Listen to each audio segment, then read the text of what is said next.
Alors, j'ai l'impression qu'il n'y a plus personne dans la salle d'attente et qu'on va peut-être pouvoir commencer tranquillement. Donc, bonjour à toutes et tous. Vous pouvez, si vous souhaitez, allumer vos caméras. Ça nous permettra, nous, de vous voir, voilà, tous ensemble.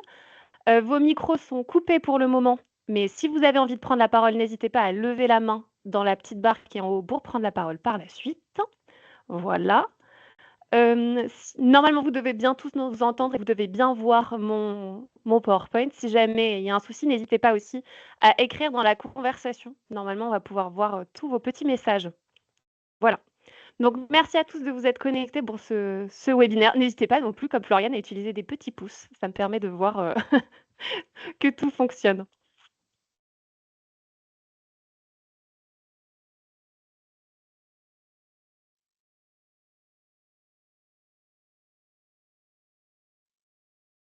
Très bien. Alors, je suis ravie de vous retrouver aujourd'hui pour ce petit webinaire d'introduction à la thématique 2025 de la Fête de la Science, qui va donc porter sur la thématique intelligence. Donc, comme vous le savez, la Fête de la Science, c'est un événement qui est organisé par le ministère de l'Enseignement supérieur et de la Recherche depuis 1991. Et le but de cette Fête de la Science, c'est vraiment de valoriser le partage des savoirs et les échanges entre chercheurs, de valoriser la communauté scientifique et son travail, de favoriser, faciliter l'accès à une information scientifique de qualité et de sensibiliser des publics très différents à la science, aux sciences au pluriel et à leurs enjeux au pluriel aussi. La Fête de la Science en Auvergne-Rhône-Alpes, c'est un événement qui est extrêmement important, puisqu'il y a plus de 1400 événements sur le territoire. La région Auvergne-Rhône-Alpes est donc la région qui programme le plus d'événements pour la Fête de la Science, donc c'est pas rien. Félicitations à nous tous. Voilà.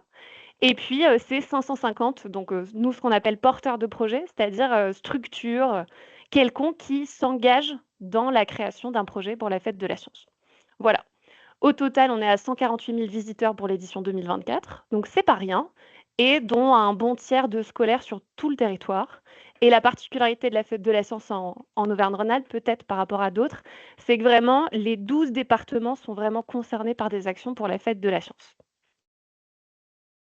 La thématique 2025, normalement, vous la connaissez depuis un petit moment. La thématique, c'est intelligence avec un S au pluriel. Donc évidemment, cette thématique, elle vise à répondre à l'actualité et notamment au sommet pour l'action sur l'intelligence artificielle qui a eu lieu en début février à Paris. Donc l'intelligence artificielle, je pense qu'on ne peut pas trop y couper. Vous en avez entendu parler. Le public aussi en a entendu parler. Tout le monde en a entendu parler. Mais la thématique intelligence avec ce S, elle vise à aussi explorer l'intelligence sous toutes ses formes, donc de l'intelligence humaine, animale, végétale, collective, extraterrestre, tout ce que vous pouvez imaginer dans cette thématique pourra être couvert par la thématique intelligence. Je le dis tout de suite, on va parler pendant 2 heures jusqu'à 15 heures ensemble d'intelligence, mais pour programmer un événement dans la Fête de la Science, il n'y a pas besoin qu'ils répondent à la thématique. Là, on va juste explorer ensemble la thématique pour vous donner peut-être des pistes d'actions de médiation, de sujets scientifiques, pour que vous en sachiez un petit peu plus sur l'actualité scientifique autour du concept d'intelligence. Mais évidemment, pendant la Fête de la Science, vous pourrez faire des animations sur ce que vous voulez, tant qu'elles sont un tant soit peu scientifiques. Voilà. Dans cette thématique intelligence, donc, plusieurs disciplines sont convoquées et donc ça va de la psychologie à la sociologie, à l'informatique, aux mathématiques. Et aujourd'hui, jusqu'à 15 heures, on va essayer de balayer un peu le sujet. Alors, on ne pourra pas être exhaustif, donc on a été obligé de faire des choix qui sont des choix notamment dus à nos super intervenants que je vais vous présenter maintenant. Alors, nous allons commencer avec Caroline Depecker, qui est rédactrice en chef notamment du Cortex Mag et qui est journaliste pour le prochain numéro du Pub Science Mag, qui s'appelle Intelligence. Voilà. Donc Caroline nous présentera son travail de journaliste, nous présentera ces 2 numéros et introduira un petit peu cette notion d'intelligence humaine. Ce sera le début de notre discussion. Ensuite, Nina Gasking et Olivier Druet de la Maison des mathématiques et de l'informatique présenteront aussi la thématique intelligence, vous vous doutez, plutôt avec un angle intelligence artificielle, mais ils parleront aussi de la Maison des mathématiques. Et puis on terminera avec Catherine Laine, qui est enseignante-chercheuse en botanique à l'Université Clermont-Auvergne. Et Catherine Laine est ambassadrice scientifique de la Fête de la Science pour cette édition 2025. Donc elle va être fortement sollicitée en octobre 2025 et Catherine nous parlera notamment du coup de ses travaux sur l'intelligence végétale. On terminera avec un petit temps de questions-réponses. Voilà. Si vous avez des questions au fur et à mesure, vous pouvez aussi les poser dans le chat, mais sachez qu'il y a un temps qui sera dédié aux échanges en fin de webinaire. Si vous avez des questions, n'hésitez pas à les poser maintenant avant de commencer, soit directement dans le chat sur le côté, soit directement en prenant la parole. Vous pouvez lever la main, voilà, activer votre micro et on pourra le voir comme ça. On pourra avoir un échange direct. Je n'ai pas l'impression qu'il y ait de mouvement de panique. J'ai l'impression qu'on va pouvoir commencer. Donc, je vais donc arrêter de partager mon écran et je vais inviter Caroline de Pecker à peut-être...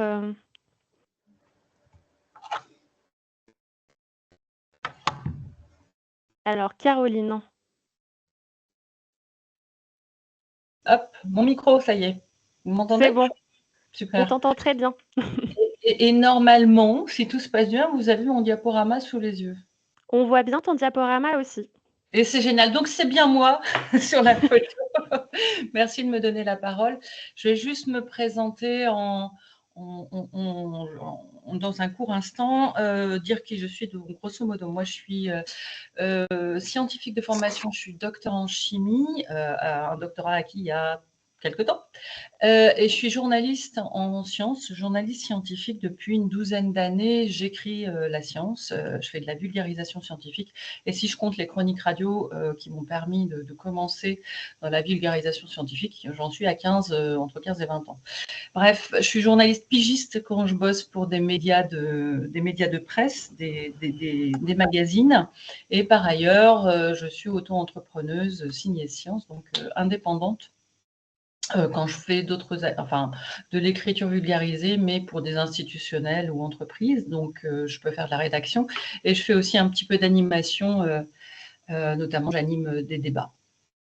Voilà, donc là on m'a demandé pour la fête de la science de vous parler de l'intelligence parce que effectivement c'est un sujet que je traite depuis quelque temps, depuis que je suis rédactrice en chef de Cortex Mag. Donc je vais vous dire un petit peu ce que ça évoque pour moi, la notion d'intelligence. Donc, je suis collaboratrice Pop Science. Alors, pourquoi est-ce que Pop Science et la coordination aura à mon contact? C'est parce qu'effectivement, je bosse avec Pop Science depuis quelques temps.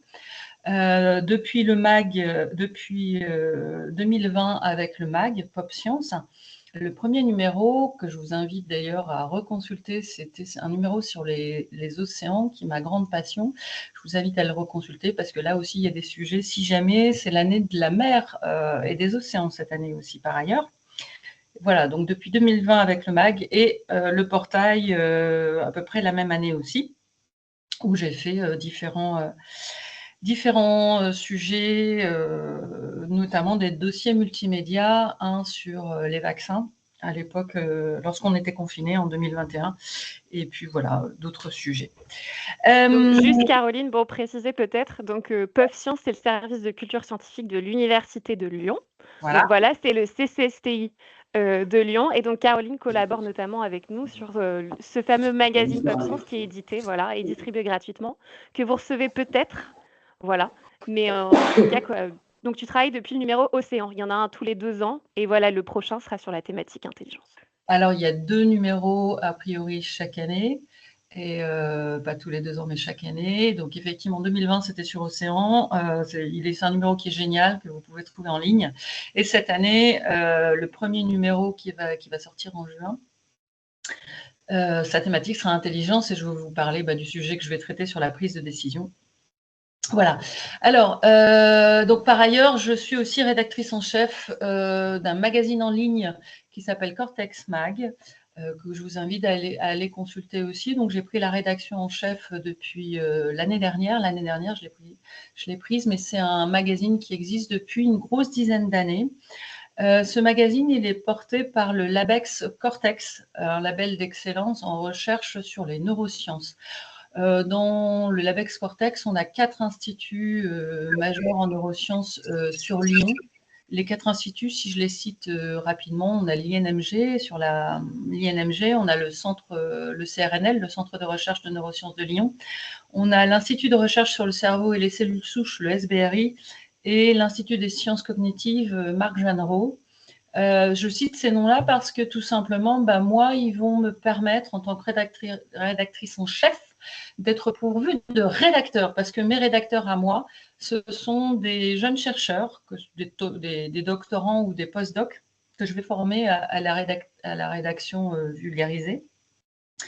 Voilà, donc on couvre un panel de sujets assez divers, puisqu'on va s'intéresser aux neurosciences depuis la cellule, si on fait de la neurobiologie, au comportement, notamment comportement avec les travaux en économie comportementale du GitLab. Voilà, donc voilà, donc ce magazine que je vous invite à aller découvrir. Donc je passe tout de suite à une définition. Enfin, faut-il la définir, l'intelligence? Comment est-ce qu'on peut la définir?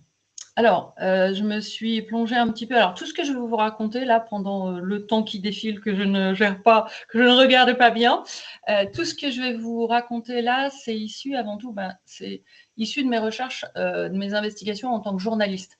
Donc, en fait, je vais vous parler de ce que je lis moi. Moi, je fais des revues de presse, etc. Je me tiens informée,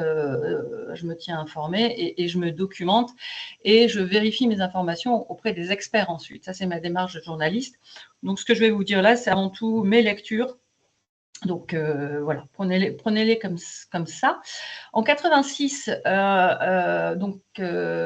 Sternberg, qui est un psychologue connu américain, et un autre de ses collègues, ont convié d'autres psychologues à travers un symposium pour définir l'intelligence. Alors, il y en avait déjà eu un au début des années 1900, et en 86, ils remettent le couvert pour définir ce que c'est que l'intelligence, et ils arrivent à cette définition assez large, qui serait de dire que l'intelligence, ça peut être vu comme les capacités d'un individu, puisque moi je parle d'intelligence humaine, qui lui permettent de s'adapter à son environnement.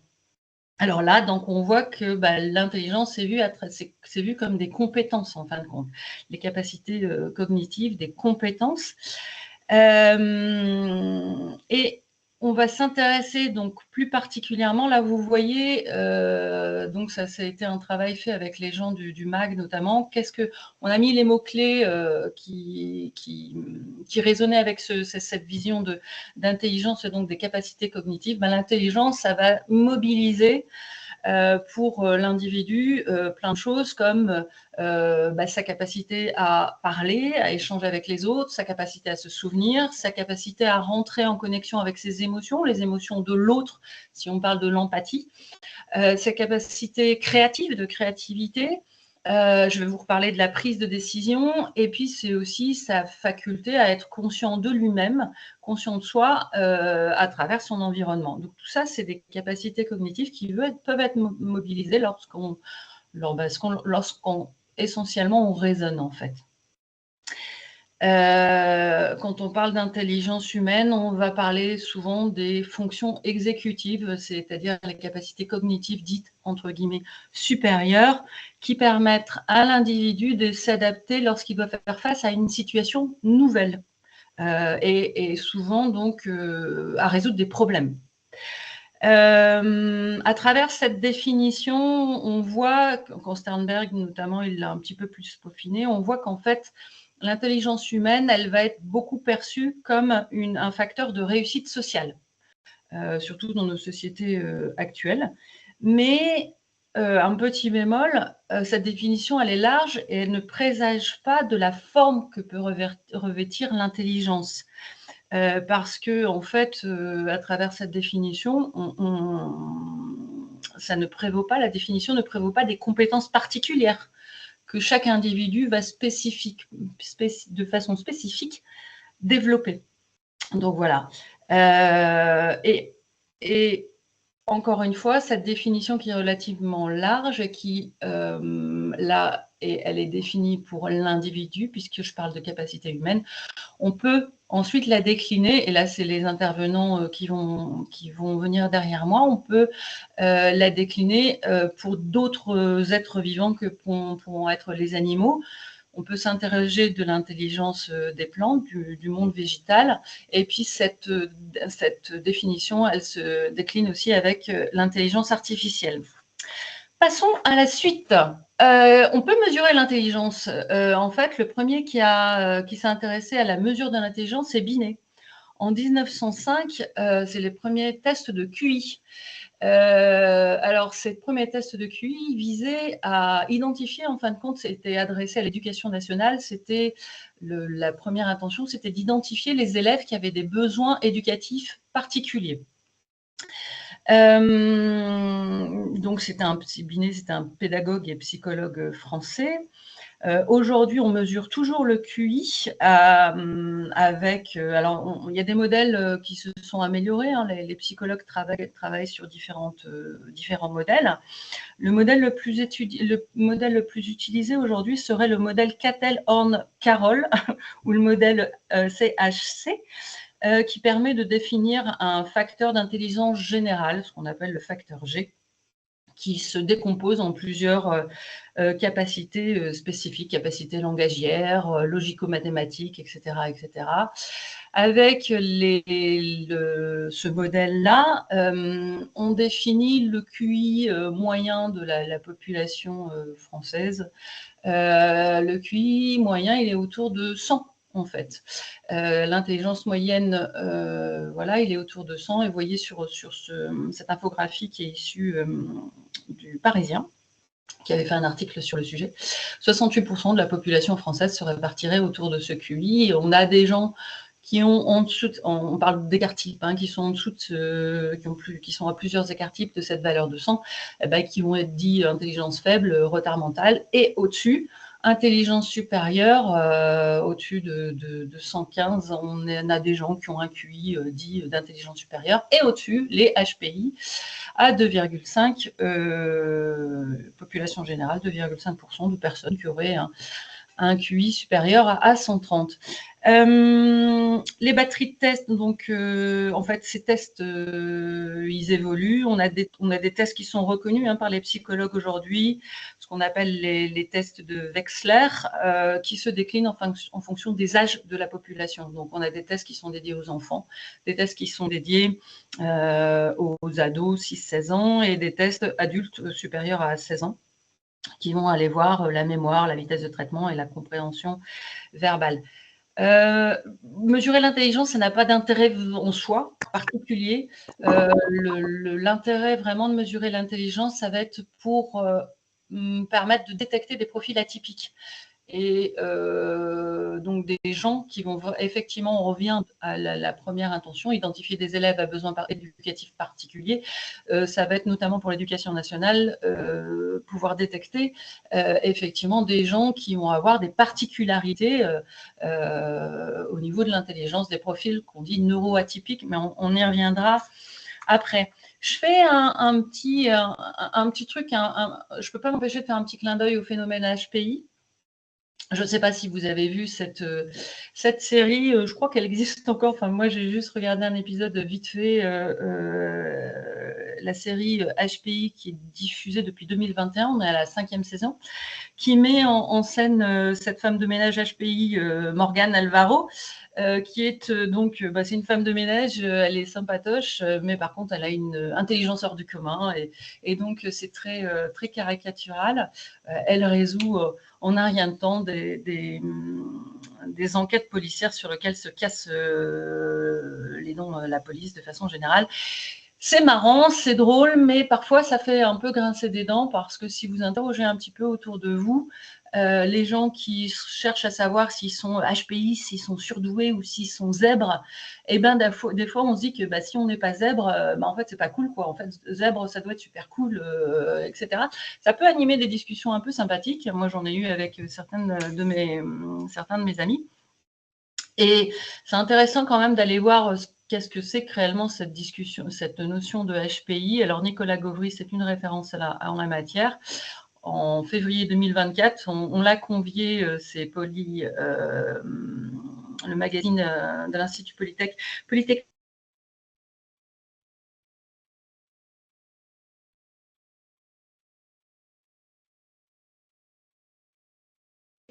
Insight, et rapporte qu'un des seuls traits de personnalité exacerbés chez ces personnes à haut potentiel intellectuel, et le terme de potentiel est intéressant, ce sont avant tout des personnes qui ont une curiosité plus forte peut-être que la moyenne, un imaginaire ou une compréhension des valeurs morales qui sont différentes. Et je reviens sur le fait que diagnostiquer quelqu'un qui aurait une intelligence supérieure, ça n'a pas d'intérêt en soi, si ce n'est parfois pour aborder la notion de neuroatypie et des TND que j'évoquerai après. Petit clin d'œil au HPI fini. Je vais parler maintenant d'une capacité cognitive particulière, mais qui est une de ces fameuses fonctions dites exécutives, et qui est mon sujet d'article pour Pop Science, qui est la prise de décision. Donc la prise de décision, c'est une faculté qui nous aide, en fait, qu'on mobilise à chaque instant, puisque si là je vous parle et je me dis ah non, mais combien de temps je vais mettre sur cette slide pour discuter avec tous ces gens, je prends une décision en me disant dépêche-toi Caroline, t'as pas beaucoup de temps, le temps ça défile. En fait, on est sans arrêt en train de prendre des décisions, c'est une fonction qui est très très importante dans nos vies de tous les jours, et elle mobilise, cette fonction complexe mobilise beaucoup le cortex préfrontal, là, qui est la petite zone en rouge. Cortex préfrontal, mais aussi d'autres zones qui sont la mémoire et l'émotion. On ne prend pas de décision sans avoir des émotions. Et d'ailleurs, sans être, je veux dire, à l'écoute de nos émotions, ça se fait de façon inconsciente. Hein. Et en 2020, Cortex Mag, d'ailleurs, avait fait un article sur le sujet. Donc voilà, donc moi j'ai interrogé quelqu'un du SBRI sur le sujet pour bien comprendre tout ça. On m'a expliqué que, et je reviendrai là-dessus dans mon article, les prises de décision, c'est soit des prises de décision très court terme, elles sont automatiques, ou alors à court terme, ce sont des prises de décision qui peuvent être à court terme ou à long terme. Lorsqu'on prend nos décisions, il y a aussi une évaluation des résultats, et il y a certaines personnes qui ne savent pas bien faire cette évaluation des résultats, notamment les gens qui ont des troubles obsessionnels compulsifs, les TOC, les fameux TOC. Et en fait, quand on fait de la recherche fondamentale autour de cette thématique de prise de décision, on va pouvoir chercher à aider les gens qui ont des TOC. Voilà, ça c'est le sujet de mon article, mais encore il y aura d'autres choses. Et petit clin d'œil aussi, aujourd'hui on se pose beaucoup la question des liens entre l'intelligence et notre régime alimentaire. Donc là vous avez un article sorti de Cerveau et Psycho sur les édulcorants qui perturberaient nos capacités de décision, donc c'est tout récent, hein, c'est le 21 mars 2025. Voilà, le sujet notamment des bactéries, de notre flore intestinale avec nos capacités cognitives, c'est aussi quelque chose, tout un vaste sujet qui peut être défloré ou investi par les uns et les autres. J'aborde la thématique de la neurodiversité, je vous en ai parlé, je vous en ai touché deux mots en parlant du test d'intelligence, de l'évaluation du QI. Ça va nous permettre de détecter ce test d'intelligence, les gens qui ont des problèmes de neurodéveloppement, les fameux TND qui touchent donc ces troubles de neurodéveloppement. Donc c'est quand le cerveau immature, le cerveau mature hein, jusqu'à peu près de 0 même. Déjà le cerveau il est en train de se constituer in utero jusque 25 ans. La fin de la maturation du cerveau c'est 25 ans. Et si dans les premières années de la vie ce développement ne se fait pas bien, on a des troubles du neurodéveloppement. Le TDAH, on en parle de plus en plus, le trouble de l'attention avec ou sans hyperactivité. Ça concerne 2,5% des adultes, c'est pas négligeable, et 5% des enfants. Et voilà, la haute autorité sanitaire, en septembre de l'année dernière, il y a beaucoup de choses à faire autour des médecins qui doivent se former sur le dépistage de ces troubles, notamment le TDAH, mais les troubles autistiques, le TSA. Voilà, ça aussi, c'est une mine à explorer. Et est-ce que le gouvernement qui enfin bon, on met l'accent sur la santé mentale. C'était l'année dernière, enfin vous en avez entendu parler récemment. On est en train de parler d'aujourd'hui de la neurodiversité. C'est comment changer notre regard par rapport à ces gens qui souffrent de TDAH, parce que c'est une souffrance, hein, de TDAH, de TSA, de troubles autistiques. Souvent, on a des troubles dysfonctionnels qui sont associés, la dyslexie, la dyscalculie. Ces gens qui sont en fait en situation de handicap de par ces troubles, comment est-ce qu'on peut la société peut changer son regard pour se dire que ces profils neuroatypiques, on les inclut vraiment dans notre société parce qu'en fait, ils perçoivent la réalité de notre monde de façon différente et on peut peut-être s'enrichir à travers cela. Alors, être intelligent, c'est bien, avoir des facultés cognitives, c'est bien, mais elles s'altèrent avec le temps, forcément. On est tous concernés par le vieillissement cognitif à un moment donné, à partir de 50 ans, c'est le cas.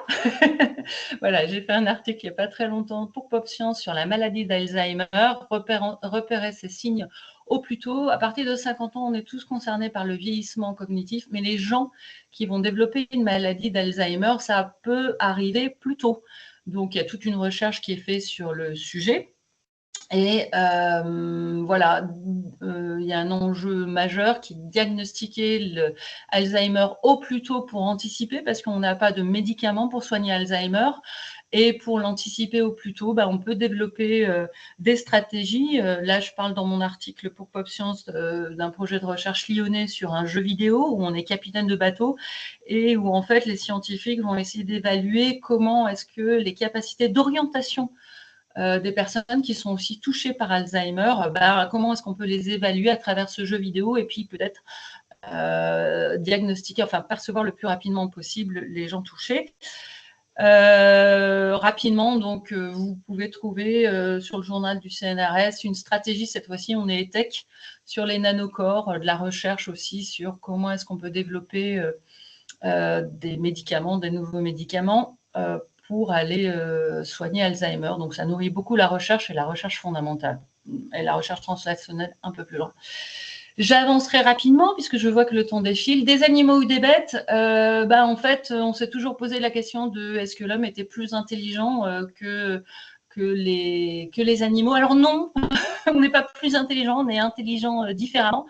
Au final, si on s'intéresse aux capacités cognitives humaines et versus animaux, est-ce que le rire signe, quand on est intelligent, on sait faire de l'humour? Est-ce que le rire, c'est le propre de l'homme? Non, parce que les rats aussi, ils rient. En fait, les animaux, de façon générale, rient. Et les souris rient de façon ultrasonique. C'est assez rigolo. Les oiseaux, eux, ont un langage. Ils s'expriment dans différents patois. Les girafes maîtrisent les mathématiques et notamment les statistiques, si je me souviens bien. Et puis, il y a plein d'animaux qui ont des neurones miroirs et on se pose la question de leur conscience. In fine, pas sûr qu'on soit vraiment supérieur. En tout cas, on n'est certainement pas supérieur aux animaux. On a certainement des intelligences qui sont différentes et adaptées à nos environnements. Si on s'intéresse vraiment aux animaux, on ne peut que s'ébahir devant les émotions des seiches. Les seiches, elles communiquent leurs émotions à travers les changements de pigmentation de leur peau. Les chevaux sont ultra sensibles à nos émotions et les insectes ont une cognition spatiale qui est juste démente. Voilà. Là, il y a des travaux de recherche qui sont passionnants. Nous, on en a parlé aussi sur le site Cortex Mag avec les animaux qui apprennent de leurs erreurs. Et j'ai bientôt fini. Je vais zapper très rapidement sur l'IA, puisqu'il y a quelqu'un en mathématiques, un des intervenants, qui va vous en parler beaucoup. Peut-être comment ça se passe technologiquement. En tout cas, il y a tout le versant sociétal qui est versant sociétal et environnemental qu'il faut investiguer aussi, parce que c'est un bouleversement à venir. Il y a beaucoup de peur autour de l'IA et je pense que là, vraiment, il y a plein de choses à aller voir. Et je finirai sur les humains et les machines. Peut-être que vous avez entendu il n'y a pas longtemps, en fait, même ça date d'hier, du 1er avril. Ce n'est pas un poisson d'avril. Un implant cérébral est expérimenté aujourd'hui auprès d'une Californienne pour lui permettre de retrouver la parole. C'est une personne qui est tétraplégique et qui ne parle plus depuis 18 ans, depuis 20 ans. Et grâce à un implant, elle peut parler maintenant parce qu'en fait, l'implant va capter ses pensées et les traduire en mots. Mais voilà, mettre des ICM, des implants neuronaux, ça aussi alimente tous les fantasmes des gens qui défendent le transhumanisme. Et là, vous avez une photo d'un homme qui s'appelle Neil Harbisson, qui est un artiste et qui s'est fait implanter il y a une vingtaine d'années à peu près, en 2004, me semble-t-il, un implant qui lui permet d'entendre les couleurs. Donc, il peint les couleurs en les écoutant. C'est un monsieur qui est atteint d'une pathologie qu'on appelle l'achromatopsie. Il voit le monde en noir et en blanc, et grâce à son iBoard que vous voyez là, qui est un dispositif transcrânien, il entend les couleurs. Voilà, et bien là, il y a tout un imaginaire à aller visiter avec cette notion de... Et si on modifiait, si on boostait nos capacités humaines et notamment notre intelligence grâce à la technologie, ça fait peur aussi, mais voilà, il y a une réalité. Merci beaucoup de m'avoir écouté et je laisse la place maintenant aux autres intervenants. Alors, merci Caroline. Alors, tu peux arrêter le partage de ton écran, c'est parfait. Fait. Voilà, merci beaucoup. Donc, Caroline, c'était vraiment l'idée de pouvoir introduire la thématique niveau notamment intelligence humaine. Maintenant, on va laisser la place à Nina Gasking et Olivier Druet de la Maison des mathématiques et de l'informatique. Normalement, tout fonctionne, vous êtes bien visible. Hop là, votre micro est réactivé, c'est parfait. Ensuite, le partage. Je ne veux pas partager le... Ok. Autorise. Non. Ça arrive. Pas de souci, tout va bien. Un petit partage d'écran qui va arriver. C'est parfait, ça marche très bien. Ouais, vas-y. Ok.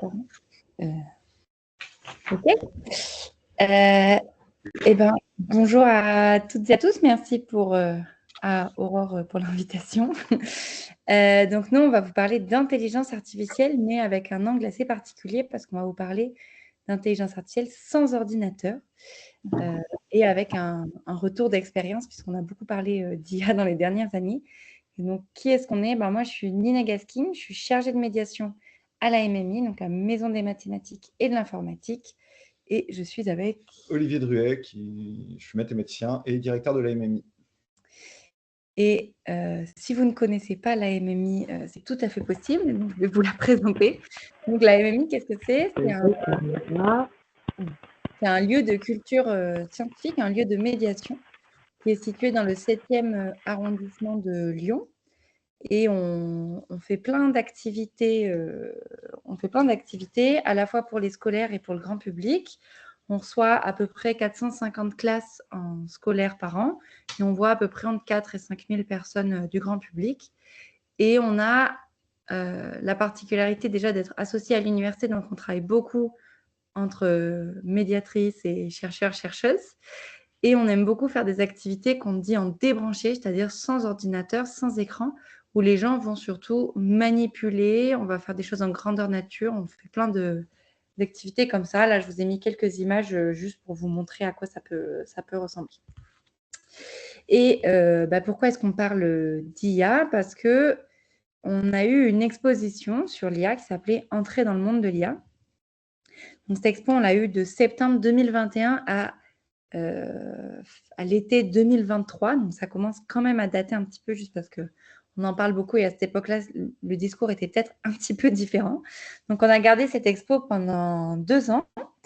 Et le but de cette expo, c'était vraiment d'essayer de démystifier l'IA en expliquant comment ça fonctionne. Il y avait beaucoup d'aspects techniques, donc d'essayer de comprendre le fonctionnement de l'IA, même s'il y avait aussi des stands qui portaient sur les thèmes plus éthiques, comme les questions de biais, la consommation énergétique, etc.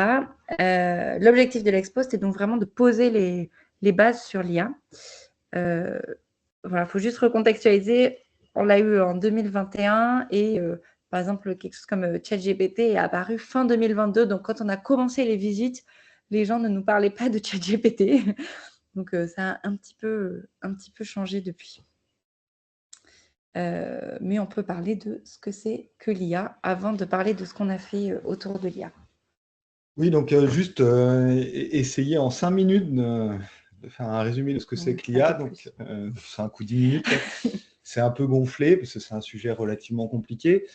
Et déjà, même ne serait-ce que donner une définition de l'intelligence artificielle, c'est pas du tout évident. On a vu que donner une définition de l'intelligence en soi, c'est déjà pas simple. Enfin, mais alors, l'intelligence artificielle, c'est pas plus simple. En fait, il y en a eu beaucoup au cours de l'histoire et c'est pas mal aussi de replacer l'intelligence artificielle dans son histoire quand on en parle au public, parce que très souvent, le seul exemple qu'on a aujourd'hui quand on demande un exemple d'intelligence artificielle, c'est ChatGPT. Et il faut savoir que c'est qu'une partie émergée de l'iceberg, hyper à la mode, mais qu'il y a plein d'IA partout ailleurs et c'est peut-être pas mal de rappeler. Alors, et qu'est-ce que c'est que l'IA? Alors déjà, nous, ce qu'on a vu par expérience, c'est qu'il faut déminer un truc, c'est que l'IA, c'est très souvent dans la tête des gens un robot. Même derrière ChatGPT, ils imaginent qu'il y a un robot, ce qui est un peu bizarre, quoi. Et donc, la première chose à dire, c'est d'abord que l'IA, c'est tout simplement, c'est juste un programme informatique. Ce n'est rien d'autre qu'un algorithme. Mais que tous les algorithmes, tous les programmes informatiques ne sont pas de l'intelligence artificielle. Et je vais prendre une première définition de l'intelligence artificielle que j'aime pas trop, moi, mais qui était en tout cas celle de départ, on va dire, et puis qui est peut-être la plus simple. C'est tout programme qui fait quelque chose qui, nous, humains ou humaines, nous demanderait de l'intelligence. Bon, il faudrait aussi bien définir l'intelligence que ça nous demande, mais le problème de cette définition, c'est qu'elle est tellement vaste que finalement, à peu près tout programme informatique fait ça. Parce qu'un programme informatique, finalement, qu'est-ce que c'est? Si j'ai parlé d'algorithme au-dessus, c'est juste, on va donner une suite d'instructions claires et précises à un ordinateur pour faire arriver à un but donné. La plupart du temps, on lui demande de faire des choses qui nous demanderaient de l'intelligence. En particulier, si on prend cette définition-là, votre calculatrice de collège qui est capable de faire 37 x 48, eh bien, c'est de l'intelligence artificielle, puisque vous, pour le faire, ça vous demandera un peu d'intelligence quand même. Voire une porte automatique, on la range dans l'intelligence artificielle, puisque quelqu'un qui voit, ne serait-ce que voir que quelqu'un arrive, en déduire qu'il faut ouvrir la porte et ne pas lui refermer avant qu'il soit passé, ça demande de l'intelligence. Alors, l'intelligence artificielle, là j'ai parlé, c'est vraiment les premières définitions, c'est celle qui date à peu près du tout début de l'intelligence artificielle et qu'on peut faire remonter quasiment aux années 30, avec Alan Turing, qui dans les années 30 se pose une question qui est en gros, est-ce que l'humain, quand il pense, ne fait que calculer? C'est-à-dire, est-ce que finalement notre cerveau n'est pas qu'une immense machine à calculer qui reçoit des entrées, des sensations en entrée, par des courants électriques, par l'intermédiaire de nos nerfs, de perception, et qui ferait un immense calcul et qui ressortirait un output électrique qui nous permettrait d'agir. Ça se discute beaucoup, mais en tout cas, Alan Turing pose la question assez précisément et définit même à l'occasion qu'est-ce que c'est qu'un calcul exactement pour pouvoir donner un sens un peu rigoureux à sa question. Alors, ce qu'il faut voir, c'est que ça, c'est écrit dans les années 30 et que des machines à calculer, on n'en a pas beaucoup. Enfin, en tout cas, elles ne font pas grand-chose à l'époque, puisque à droite, on a mis le premier ordinateur digne de ce nom, l'un des premiers, l'ENIAC de 1945, juste pour la petite anecdote, 170 mètres carrés, 30 tonnes, une vitesse incroyable de 100 000 additions à la seconde. Votre téléphone portable aujourd'hui fait quelques centaines de grammes et fait 10 000 fois plus d'opérations. On a quand même fait des progrès, mais Alan Turing, qui a travaillé pas sur l'ENIAC, mais sur des machines similaires, a vite compris que en fait, on avait maintenant des machines qui allaient être capables de faire beaucoup de calculs et donc qui pouvaient se reposer sa question. Et en 1950, il revient avec cette question-là et en bon scientifique, il dit qu'il va nous falloir un test. Savoir est-ce qu'on a réussi à faire une machine qui se comporte comme le cerveau humain. C'est-à-dire en gros, et si oui, c'est-à-dire si on arrive à faire une machine qui, elle, ne fait que des calculs, qui se comporte comme le cerveau humain, ce qu'il dit, ça peut se discuter, mais ce qu'il dit, c'est qu'en gros, notre cerveau n'est qu'une immense machine à calculer. Et donc, pour faire ce test, il propose ce fameux test de Turing où la personne C, c'est des examinateurs ou examinatrices, on en fait passer un certain nombre, qui ont le droit de communiquer avec la machine A, et un humain ou une humaine B, et qui, au bout d'un certain temps, doivent décider, ces examinateurs, si la machine c'est A ou si c'est B. Ils savent qu'il y a une machine et un humain, ils doivent décider lequel est lequel. Voilà, si en gros, les deux essayent de se faire passer pour des humains, en particulier la machine, Et si en gros, au bout de 100 examinateurs, il y en a 99% qui ont trouvé qui était la machine et qui était l'humain, c'est que la machine ne s'est pas fait passer pour un humain, elle a raté. Si par contre on est à moitié-moitié, c'est un peu comme le hasard, et donc on peut considérer que la machine passe le test. Donc on a un test qui pourrait dire si en gros une machine est capable de se comporter comme un humain. Alors ce test, il est assez important parce que Turing est quand même quelqu'un d'assez influent, et les années 50, c'est le début de l'intelligence artificielle, le terme né en 1956, c'est aussi le début de l'informatique d'ailleurs, et en fait ça va orienter tout ce qu'on va chercher à faire, et en gros la façon dont on va définir l'intelligence artificielle. L'idée, l'objectif, ça va être de passer le test de Turing. Donc, ça va être de faire des programmes qui sont capables d'imiter l'intelligence humaine. Alors là-dedans, il y a deux choses importantes. Il y a d'abord, l'intelligence n'est qu'humaine. On ne s'intéresse pas aux autres types d'intelligence, en intelligence artificielle, en tout cas, dans les débuts. Et il y a un deuxième truc qui est le problème de l'imitation. C'est-à-dire qu'on cherche à se faire passer pour un humain, et c'est ça qu'on cherche à faire avec les premiers programmes d'intelligence artificielle. Alors, dans les années 50-70, dès le départ, on fait des réseaux de neurones dont on entend énormément parler aujourd'hui. Et l'idée, elle est clairement derrière ce test de Turing, c'est que si on veut imiter l'humain, autant essayer d'imiter la façon dont fonctionne le cerveau humain. Alors, on sait vaguement comment fonctionne un neurone à l'époque, pas extraordinairement bien, mais on peut déjà commencer à faire des petits modèles et puis dire, bon, on va l'implémenter dans un ordinateur, et évidemment, il se comportera comme un humain puisqu'on aura imité le cerveau humain. Bon, ça a plus ou moins bien marché. Enfin, plutôt pas bien d'ailleurs. Dans les années 80, on a un peu changé de fusil d'épaule, mais toujours dans la même idée. On s'est dit, on va imiter le raisonnement humain. Donc, on a fait ce qu'on appelle de l'IA symbolique, c'est-à-dire qu'on essaye d'imiter la logique humaine. Donc, il y a les systèmes d'implication, quoi. Si A est vrai, alors B est vrai. Donc, maintenant, si je sais que j'ai A, j'aurai B, etc. Et c'est ce qui a mené à quelque chose que les plus âgés se souviennent peut-être encore, c'est la victoire de Deep Blue sur Garry Kasparov aux échecs. C'est vraiment l'âge d'or de l'IA symbolique où on essaye d'imiter le raisonnement humain. C'est aussi ce qui a amené les métros automatiques comme la ligne D et la ligne B à Lyon. Mais au tournant des années 2000, il y a une vraie révolution qui s'opère pour plusieurs raisons, à la fois, surtout techniques, on va dire. Disons que les idées étaient déjà là, mais dans les années 2000, ce qui apparaît, c'est qu'on a la capacité d'avoir énormément de données, de collecter énormément de données grâce au web. Je vais vous donner, on verra tout à l'heure que, par exemple, pour faire une intelligence artificielle qui est capable de reconnaître un chat dans une image, il faut lui donner des millions de photos de chats.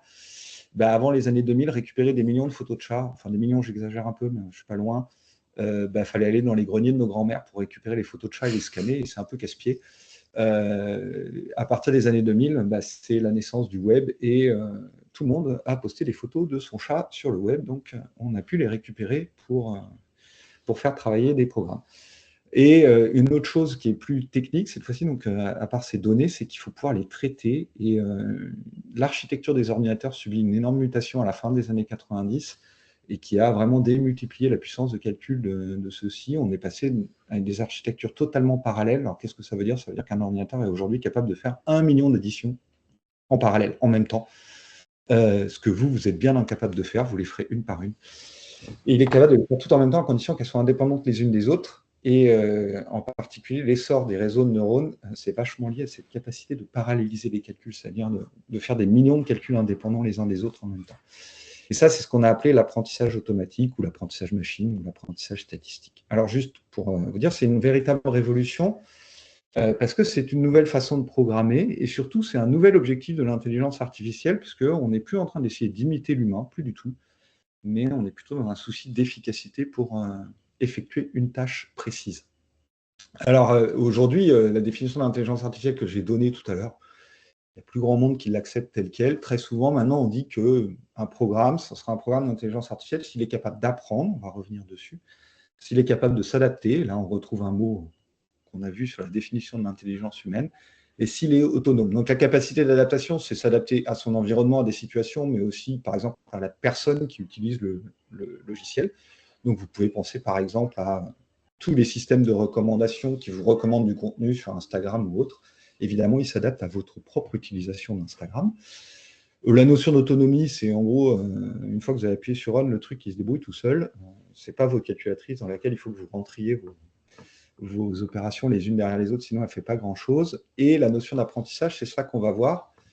c'est extrêmement important et ça rejoint cette nouvelle façon de programmer. Alors, comment on programme habituellement quand on fait un tout petit peu de programmation et quand les jeunes commencent à programmer, on va écrire ce qu'on appelle un algorithme, c'est-à-dire on veut que l'ordinateur fasse quelque chose et on va lui donner une suite d'instructions claires et précises pour arriver au but. Ça veut dire que nous, on sait comment arriver au but et en plus, on sait décomposer ça en petites instructions que l'ordinateur va comprendre.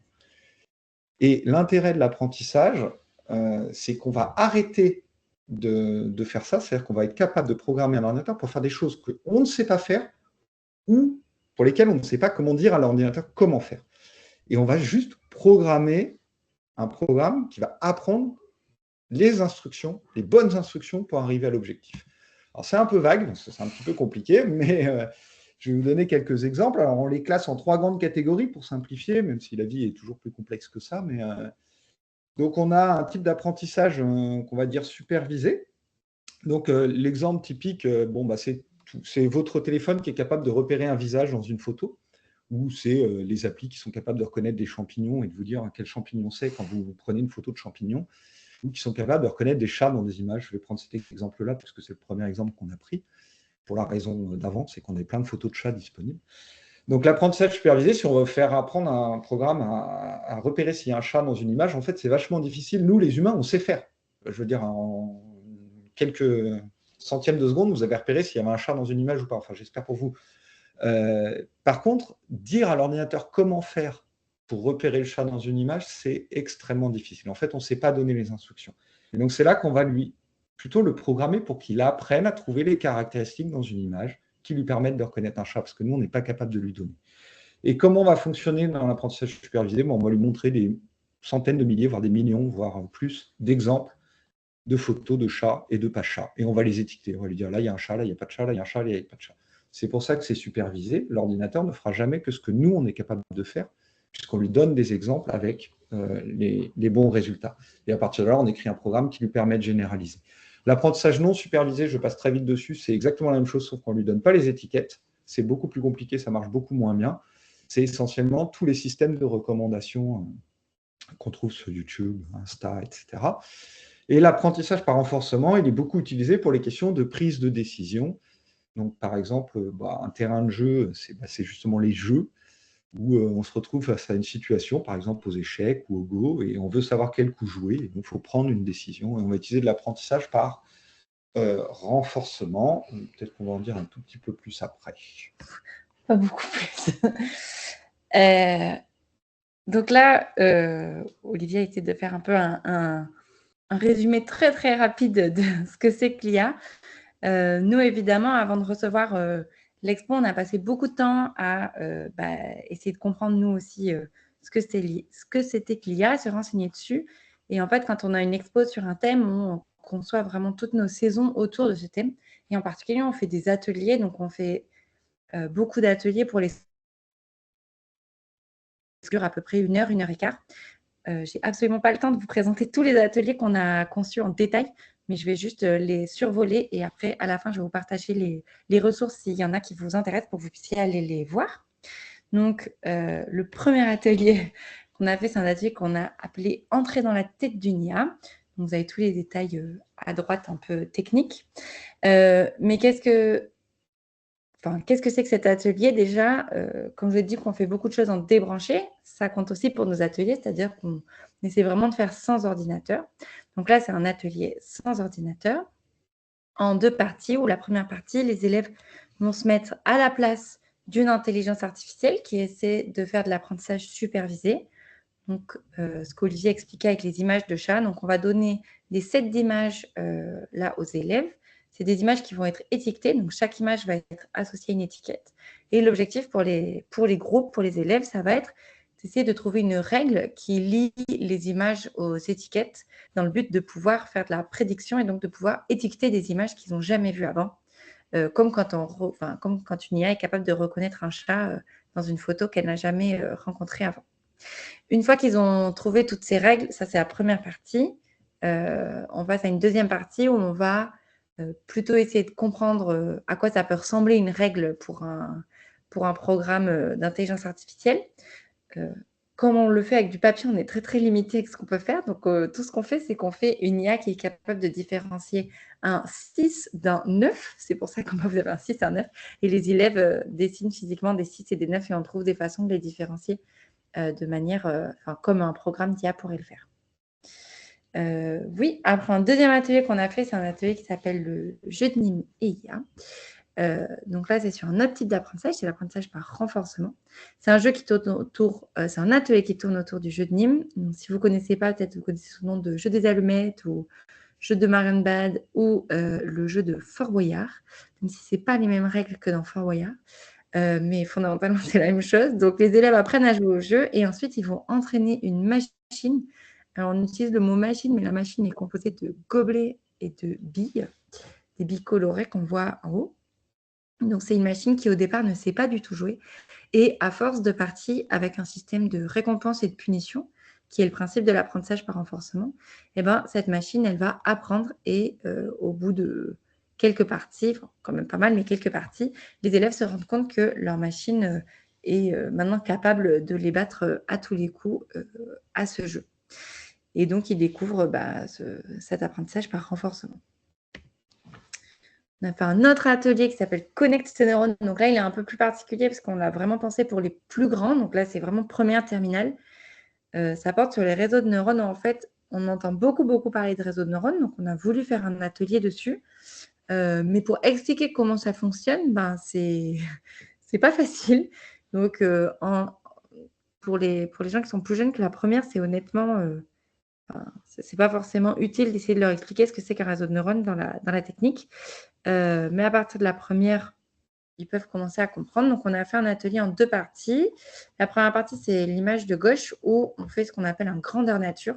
Donc, en fait, on a cette grande bâche imprimée au sol et les élèves vont se mettre à l'intérieur des cercles. Donc, chacun va représenter un neurone et on va pouvoir faire tourner ce micro réseau de neurones parce qu'il n'y a que 16 neurones et en temps normal, il y a beaucoup plus de neurones dans un réseau de neurones. C'est un réseau qui est capable d'apprendre qui a appris à reconnaître des 0, des 3, des 6 et des 9. Encore une fois, c'est assez limité à cause de sa taille. Donc, il découvre comment le réseau de neurones fonctionne. Et ensuite, on fait une partie sur table avec ces petites réglettes où on va un petit peu plus en détail. Et surtout, on va pouvoir voir comment ce réseau il a pu apprendre et comment il utilise de la donnée aussi pour apprendre. Un autre que je ne vais pas vraiment expliquer très longtemps parce que ce n'est pas nous qui l'avons fait, mais on l'a beaucoup utilisé. C'est un débat de l'association, je sais plus, de Jouer à débattre, qui ont fait plusieurs débats sur l'IA. Nous, on avait utilisé celui sur les transports. Donc, c'est vraiment un atelier sous forme de débat où les élèves jouent le rôle d'une certaine catégorie de population dans une ville fictive. Et ça permet vraiment d'aborder les questions d'usage de l'IA, donc là autour de transport et donc de solutions d'IA intégrées dans des systèmes de transport. Et toutes leurs ressources sont libres et elles sont très bien, donc on vous les conseille. Et une dernière activité qui est la seule pour le grand public qu'on a, qui s'appelle la MIAM pour la machine intelligente apprenant le morpion. Donc ça, c'est une grande machine qui est faite de 304 boîtes d'allumettes et qui fonctionne aussi par apprentissage par renforcement. À l'intérieur, il y a des petites perles et cette machine, elle apprend à jouer au morpion. C'est juste que ça va lui demander beaucoup plus de parties que notre atelier sur le jeu de Nîmes. Il faut la faire fonctionner pendant à peu près une journée. Ce qui fait qu'elle est idéale pour des festivals ou des fêtes de la science. Parce que les gens peuvent juste venir 10 minutes, 15 minutes, on explique comment la machine fonctionne. Et ensuite, ils peuvent revenir plus tard s'ils veulent voir si elle a bien appris. Voilà, et toutes nos ressources là que j'ai présentées de manière très très rapide, on a des déroulés, des ressources, tout est en ligne sur notre site. J'ai mis un QR code, mais sinon, on pourrait retrouver aussi sur notre site. Tout est libre, vous pouvez les utiliser gratuitement. On demande simplement d'être cité. Enfin, vous verrez, il y a une licence, mais vous pouvez les utiliser gratuitement. J'entends des petits bruits de conversation, je ne sais pas si c'est pour nous, mais parce qu'on ne voit pas là. Le lien, de toute façon, de la MMI pour retrouver vos ateliers sera envoyé à la suite de ce webinaire. Mais en tout cas, si vous voulez flasher le QR code, vous pouvez le faire maintenant. Oui. Est-ce qu'on a encore 2 minutes ou pas, Aurore ? Tu as absolument 2 minutes. Ouais.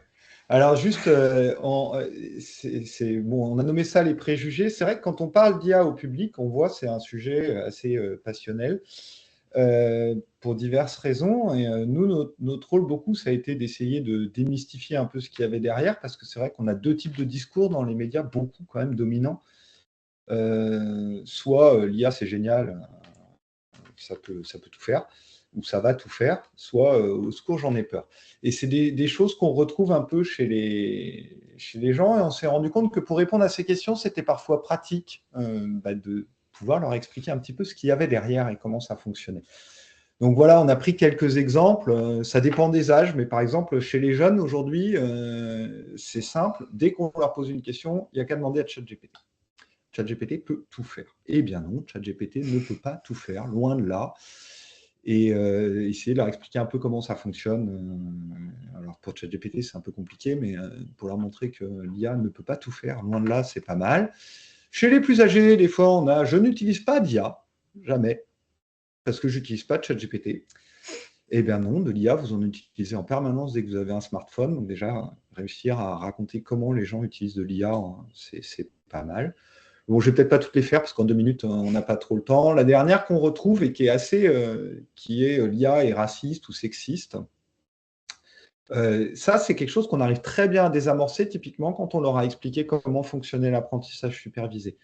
Parce que finalement, on passe de l'IA est raciste, ce qui veut dire quoi? Parce que l'intelligence artificielle n'a pas tellement de conscience, donc en quoi elle pourrait être raciste, à l'IA a un comportement raciste. Et pourquoi a-t-elle un comportement raciste ou sexiste? Très souvent aussi parce que les données d'entrée étaient biaisées. Les données sont humaines, donc elle reproduit des comportements humains.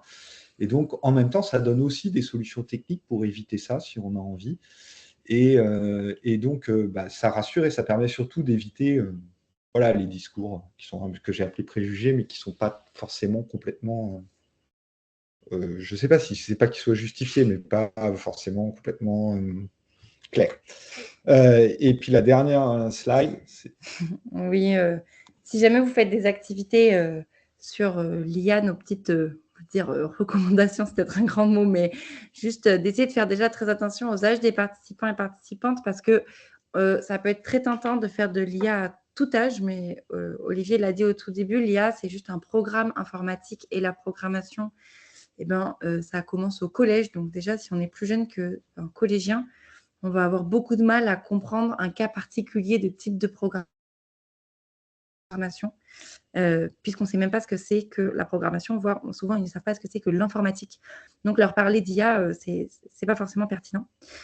Pensez aussi, comme on disait aujourd'hui, dès qu'on dit IA, tout le monde pense à ChatGPT et pense que l'IA, ça a été inventé il y a 2 ans, il y a 3 ans. Essayez de l'inscrire dans son histoire ou au moins d'expliquer que ça existe depuis beaucoup plus longtemps. Olivier l'a dit, le mot date quand même des années 50. Donc, ça fait longtemps qu'on se pose des questions. C'est juste que là, on est en plein boom d'un certain type d'IA. Et justement, ce certain type d'IA, on nous parle beaucoup d'IA générative, donc capable de générer des images ou du texte. Mais en fait, l'IA, ce n'est pas que ça. Et les IA qu'on utilise le plus, qui sont dans nos téléphones, ce n'est pas forcément celle-là, tout ce qui est recommandations, par exemple. Donc, juste faire attention à pas se réduire à ça, ou en tout cas à le mentionner qu'il n'y a pas que ça. Et faire aussi gaffe parce que c'est un sujet qui évolue tout le temps et qui est d'actualité. Donc, des fois, les gens vont nous dire des choses et qu'on n'était pas au courant parce que c'était l'actualité de la veille sur l'IA. Non, vraiment, c'est pas facile d'être au courant de toutes les IA qui existent. Les élèves nous demandent des fois très précisément si ça, c'est une IA et on ne sait pas toujours ce que c'est. Donc, on ne sait pas forcément si c'est de l'IA. Il faut se préparer aux questions un petit peu inattendues. Et je laisse Olivier conclure. Oui, non, mais la conclusion, c'est juste que l'IA, c'est un sujet assez compliqué à gérer en médiation scientifique parce que c'est un sujet d'actualité. Donc, les gens attendent vraiment qu'on en parle. Et en même temps, ils arrivent avec tout un background de ce qu'ils ont lu à droite et à gauche ou écouté. Donc, il faut faire attention à qui on parle, comment on en parle. Et voilà, ça reste un sujet relativement compliqué. Il faut vraiment bien penser ces activités autour de l'IA pour ne pas rentrer dans... pour ne pas augmenter les deux énormes défauts qu'on voit, c'est-à-dire soit une peur démesurée, soit un enthousiasme démesuré. Et merci. Merci beaucoup. Merci beaucoup à tous les deux. Eh bien, si ça vous convient, on peut enchaîner tout de suite avec, Catherine Laine. Oui, Alors, bonjour. bonjour Catherine. Alors, je vous laisse. Oui, partager mon écran. Tout à fait. Voilà. Voilà. Alors, attendez, j'essaye de le mettre en... Pourquoi il veut pas? Voilà, ça y est. Est-ce que c'est bon, là? Tout le C'est monde? Ouais, parfait, Catherine, on voit ok, parfaitement bien. Donc, juste pour vous d'accord. présenter un petit peu, donc Catherine, vous êtes enseignante-chercheuse à l'Université Clermont-Auvergne et vous êtes ambassadrice de la Fête de la Science pour l'édition 2025. Donc, ambassadrice scientifique, qu'est-ce que ça veut dire? C'est pas hyper clair forcément. C'est que vous allez être le porte-parole de la recherche sur l'intelligence en Auvergne-Rhône-Alpes pendant la Fête de la Science. Alors, voilà, donc ça fait beaucoup de responsabilités sur vos Oui, c'est épaules et lourd. vous faites déjà beaucoup de choses en Ouais. vulgarisation Alors, scientifique.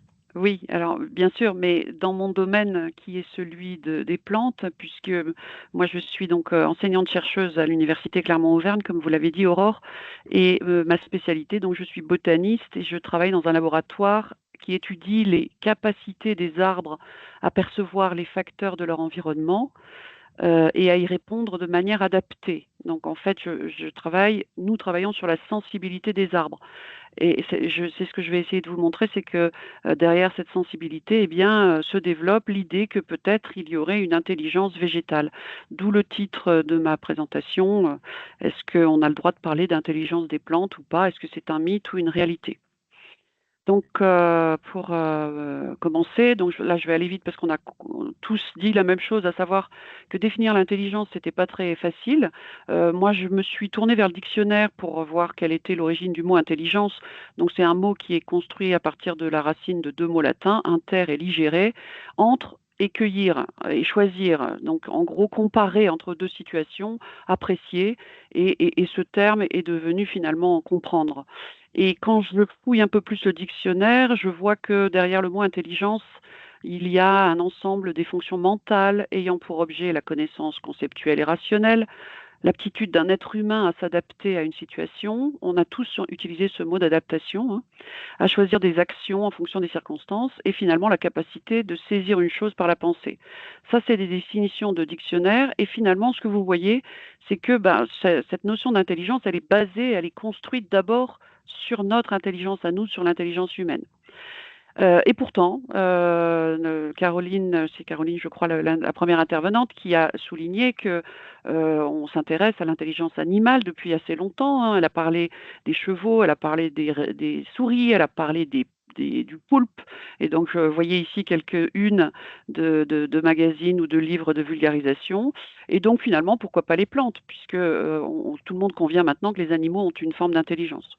Et d'ailleurs, cette intelligence des plantes, là aussi, depuis à peu près une grosse dizaine d'années, elle fait la une des médias. Elle est très médiatisée et vous allez voir que parfois, elle va plus vite que les chercheurs. Alors en 25 minutes, voilà, moi c'est pareil comme mes comparses, je ne vais pas pouvoir fouiller très loin, mais je vais vous proposer quelques pistes de réflexion et vous montrer un ou deux résultats de mon laboratoire, puisque la commande d'Aurore au départ était de montrer les travaux du labo. Alors je voudrais quand même commencer par le début, à savoir finalement comment sont perçues les plantes dans nos sociétés occidentales.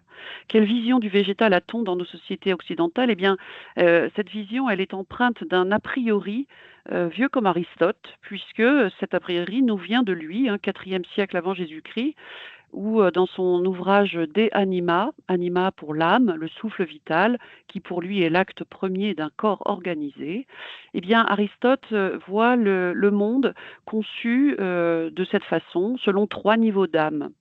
Et tout en bas de l'échelle, il place justement les plantes qui ne seraient dotées que d'une âme nutritive, c'est-à-dire la capacité de se nourrir, de respirer, de se reproduire. Au-dessus viennent les animaux qui, par leur sens, sont capables d'appréhender le monde. Donc, en plus de l'âme nutritive, ils possèdent l'âme sensitive. Et tout en haut, bien sûr, vous l'avez deviné, il y a nous, l'être humain, seul capable de réfléchir et de penser, et donc doté d'une âme intellective. Donc, vous voyez, les plantes, elles sont là-bas tout en bas, c'est-à-dire avec pas beaucoup de capacité et pas beaucoup d'intelligence. Et cet a priori, en fait, ce qui est extraordinaire, c'est qu'il a traversé les siècles et parce qu'il a été repris par des grands penseurs qui sont aussi des passeurs. Et là, j'en cite simplement deux, hein, deux grands passeurs en lien avec les grandes religions monothéistes qui ont façonné nos sociétés occidentales ou les sociétés du Moyen-Orient, donc le grand prophète Averroès pour l'islam et saint Thomas d'Aquin pour le christianisme. Et donc ces passeurs et ces pensées nous arrivent jusqu'à nous en 2025. Et regardez, on va trouver dans nos modes de fonctionnement des traces de cet a priori. Par exemple, en médecine, on décrit dans le système nerveux la partie du système nerveux qui commande toutes nos fonctions ne nécessitant pas de volonté ou de conscience, par exemple les battements de notre cœur, la respiration, tout ce qui concerne la digestion, etc. On appelle ce système nerveux le système nerveux végétatif. Vous voyez le lien avec le végétal. Quand on est dans le coma profond, on appelle ça le coma végétatif, c'est-à-dire qu'on n'est pas mieux qu'une plante. Et puis dans le langage courant, hein, végéter, être un légume, c'est souvent pas des compliments. On dit on dit cela de quelqu'un qui n'a aucun mouvement, ni aucune forme d'intelligence. Bref, c'est une insulte. Donc, voyez à quoi les plantes en sont réduites. Et pourtant, depuis une trentaine d'années, je dirais, la recherche dans le monde végétal, une recherche qui se fait à l'interface de beaucoup de disciplines, là j'ai cité la physique, la biologie, l'informatique, mais il y en a d'autres, eh bien cette recherche récente, elle vient re-questionner cet a priori et elle vient bouleverser la vision que nous avons du monde végétal. Elle lève cet obstacle épistémologique aristotélicien qui nous vient d'Aristote et elle fait que nous changeons complètement notre vision sur le monde végétal et ça c'est formidable. Alors, comment? Eh bien, je reviens un petit peu à notre propre intelligence, l'intelligence humaine, en quelques mots-clés. Là aussi, hein, c'est pas une définition, mais c'est pour montrer un petit peu tout ce qu'on peut trouver en grattant derrière cette notion. La première chose qui est vraiment l'entrée finalement, c'est la capacité à résoudre des problèmes. Ça a été dit par la première intervenante et ça a été rappelé même dans l'intelligence artificielle. Donc la résolution de problèmes qui passe évidemment par la perception d'informations, par l'adaptation de la réponse, donc de la réflexion, du raisonnement, des choix, des prises de décision. Ça nécessite, comment dire, mobilise également la mémoire et les capacités d'apprentissage, les capacités de calcul, de spatialisation, la logique. Derrière l'intelligence, il y a aussi la notion de conscience, la conscience de soi et la conscience des autres, et les comportements qu'on peut développer face à un problème ou face aux autres. Et il y a le langage, ça a été dit également, donc la communication. Et puis derrière tout ça, il y a aussi toute une discipline qui étudie les supports de l'intelligence humaine, donc tout ce qui va toucher à la neurobiologie au sens large, hein. Donc l'existence de neurones, de ces neurones qui sont rassemblés en nerfs, donc tout un système nerveux, un centre intégrateur, hein, un cerveau, pardon, la possibilité d'un flux nerveux, donc des potentiels d'action, de la chimie avec des neurotransmetteurs, etc., etc. Et puis, j'aborde vraiment de manière très légère la partie dite intelligence émotionnelle parce qu'elle interfère aussi dans notre intelligence, hein, évidemment. C'est-à-dire que, par exemple, les prises de décision, comme il a été dit, sont modulées par nos émotions, par les sentiments, par le sentiment qu'on peut avoir pour les autres, l'empathie, la douleur, etc. Alors, je souligne quand même que quand on est un homme ou une femme, hein, un genre humain, notre intelligence, elle est empreinte de cette notion de centralisation, c'est-à-dire que le cerveau est le centre intégrateur des informations et du traitement des informations et de la mise en œuvre des réponses. Alors avec tout ça, qu'est-ce que j'en fais pour mes plantes? Donc est-ce que je peux faire des analogies pour les plantes? Et donc, par exemple, pour la résolution de problèmes, je peux me poser des questions. Est-ce que les plantes perçoivent le monde? Est-ce qu'elles agissent en réponse à ces perceptions? Est-ce qu'elles font des choix? Est-ce qu'elles prennent des décisions? Ont-elles de la mémoire? Peuvent-elles apprendre? Est-ce qu'elles font des calculs?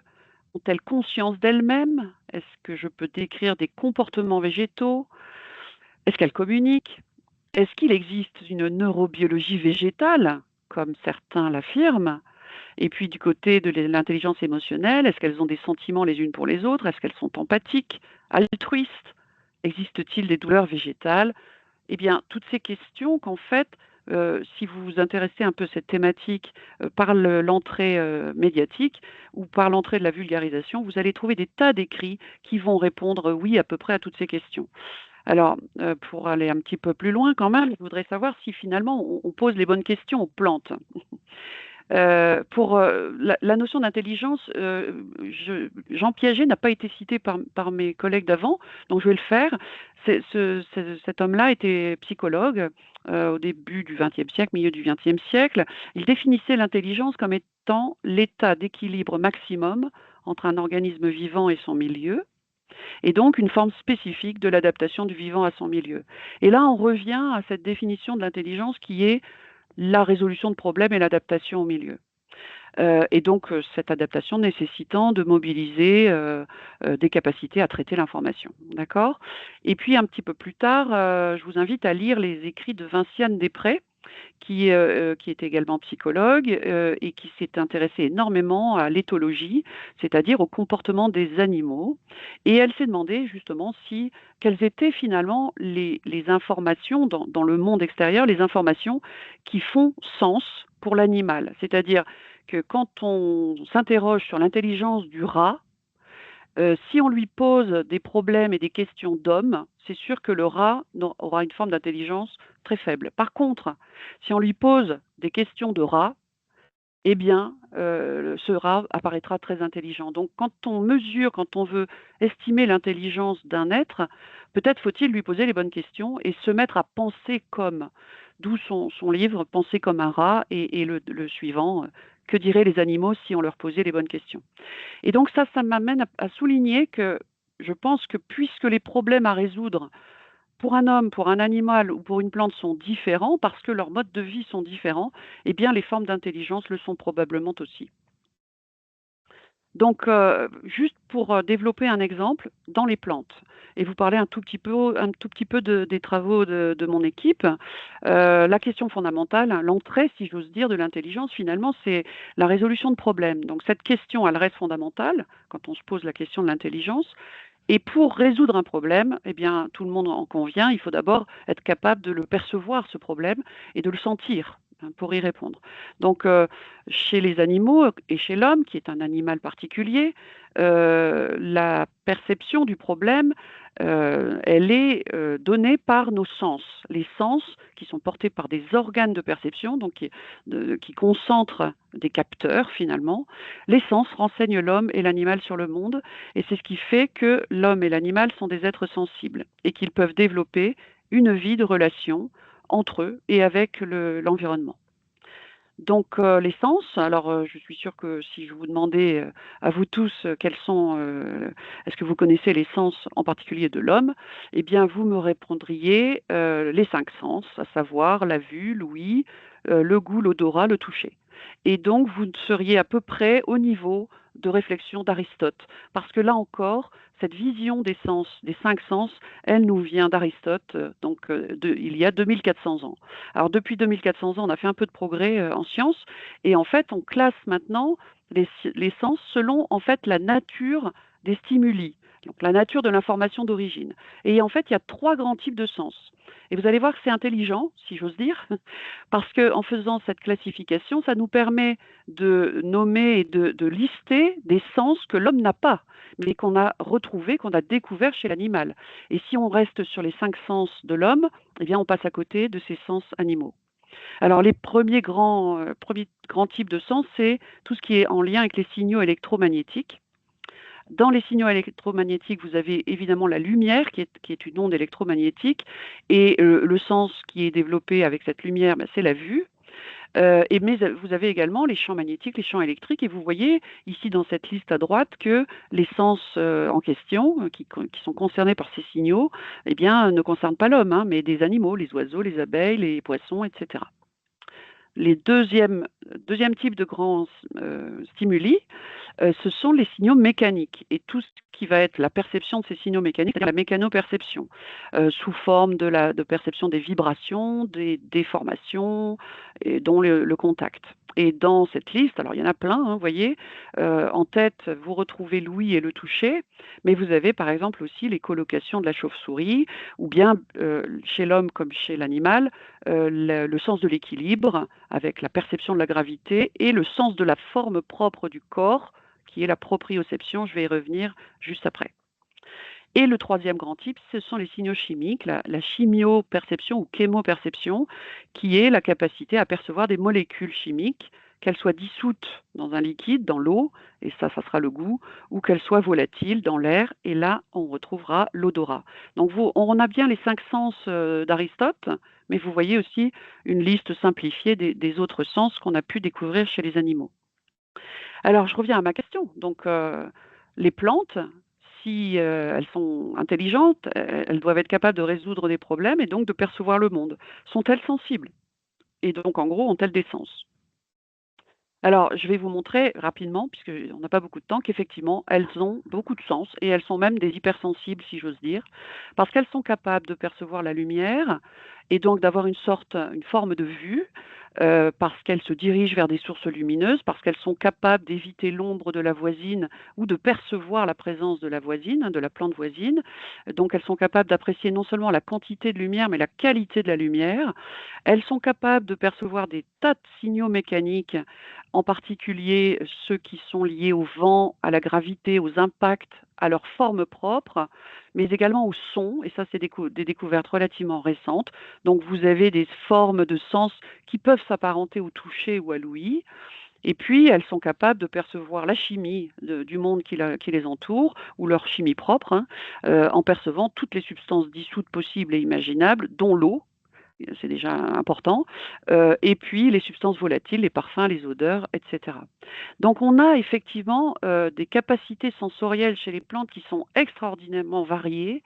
On a mis en évidence, on a répertorié jusqu'à aujourd'hui plus de 700 capteurs sensoriels différents, donc c'est absolument énorme. Dans tous les cas, ce sont des sens qui sont diffus dans tout le corps de la plante. Il n'y a pas d'organes de perception, c'est-à-dire des organes où seraient concentrés des capteurs. Là, vous avez, en général, les capteurs sont dissous dans tout le corps de la plante. Et ces sens lui permettent à cette plante, à cet arbre, de développer une véritable vie de relation avec son environnement. Alors, je fais un petit zoom sur le sens mécanique. Pourquoi? Parce que c'est là-dessus que je travaille dans mon laboratoire, dans mon équipe qui s'appelle l'équipe MECA. Alors, on travaille sur le vent et on essaye de comprendre comment les arbres poussent dans le vent. Par exemple, vous voyez ici, dans une forêt où on a filmé une canopée en contre-plongée, et vous voyez les arbres agités par le vent, sauf celui-là, qui est maintenu stable par 3 câbles, 3 haubans, qui l'empêchent de fléchir dans le vent. Et on compare les réponses de croissance de cet arbre immobile par rapport aux arbres qui subissent le vent. Alors, qu'est-ce qu'on fait dans tous ces travaux-là? On cherche à comprendre et à montrer que l'arbre adapte la forme de son corps et en particulier sa production de bois au vent qu'il perçoit et qui lui permettent de se construire, d'apprendre à être de plus en plus résistant au cours de sa vie face au vent. Et la deuxième grande voie de recherche de mon équipe, c'est la perte de verticalité. Donc, que fait un arbre ou une plante lorsqu'elle ou ils sont inclinés? Et vous avez ici une petite photo d'un arbre comme un danseur. Vous voyez qu'il redresse son corps à la verticale en ayant cette courbure. Et donc, cette fois-ci, c'est le domaine de la résilience qui nous intéresse. Donc, on travaille à la fois sur la résistance et sur la résilience. Et donc, je vous montre un petit détail sur le deuxième point, sur la résilience. Voilà, donc que fait une plante lorsqu'elle est inclinée? Vous voyez ici cette plante qui a été mise à l'horizontale. On filme et on accélère un peu le film. Et vous voyez que cette plante, en quelques heures, elle va se courber à la base, ici, et elle va également se décourber au sommet. Donc, si je le remets un petit coup, vous voyez qu'elle va adopter une forme en S. À un moment, elle passe par cette forme en S, qui est liée à sa courbure dans un sens, vers le bas, et à sa décourbure dans l'autre sens. Et donc, en fait, ce qu'on voit, ce qu'on a montré à Clermont, c'est qu'une plante est capable de corriger sa posture.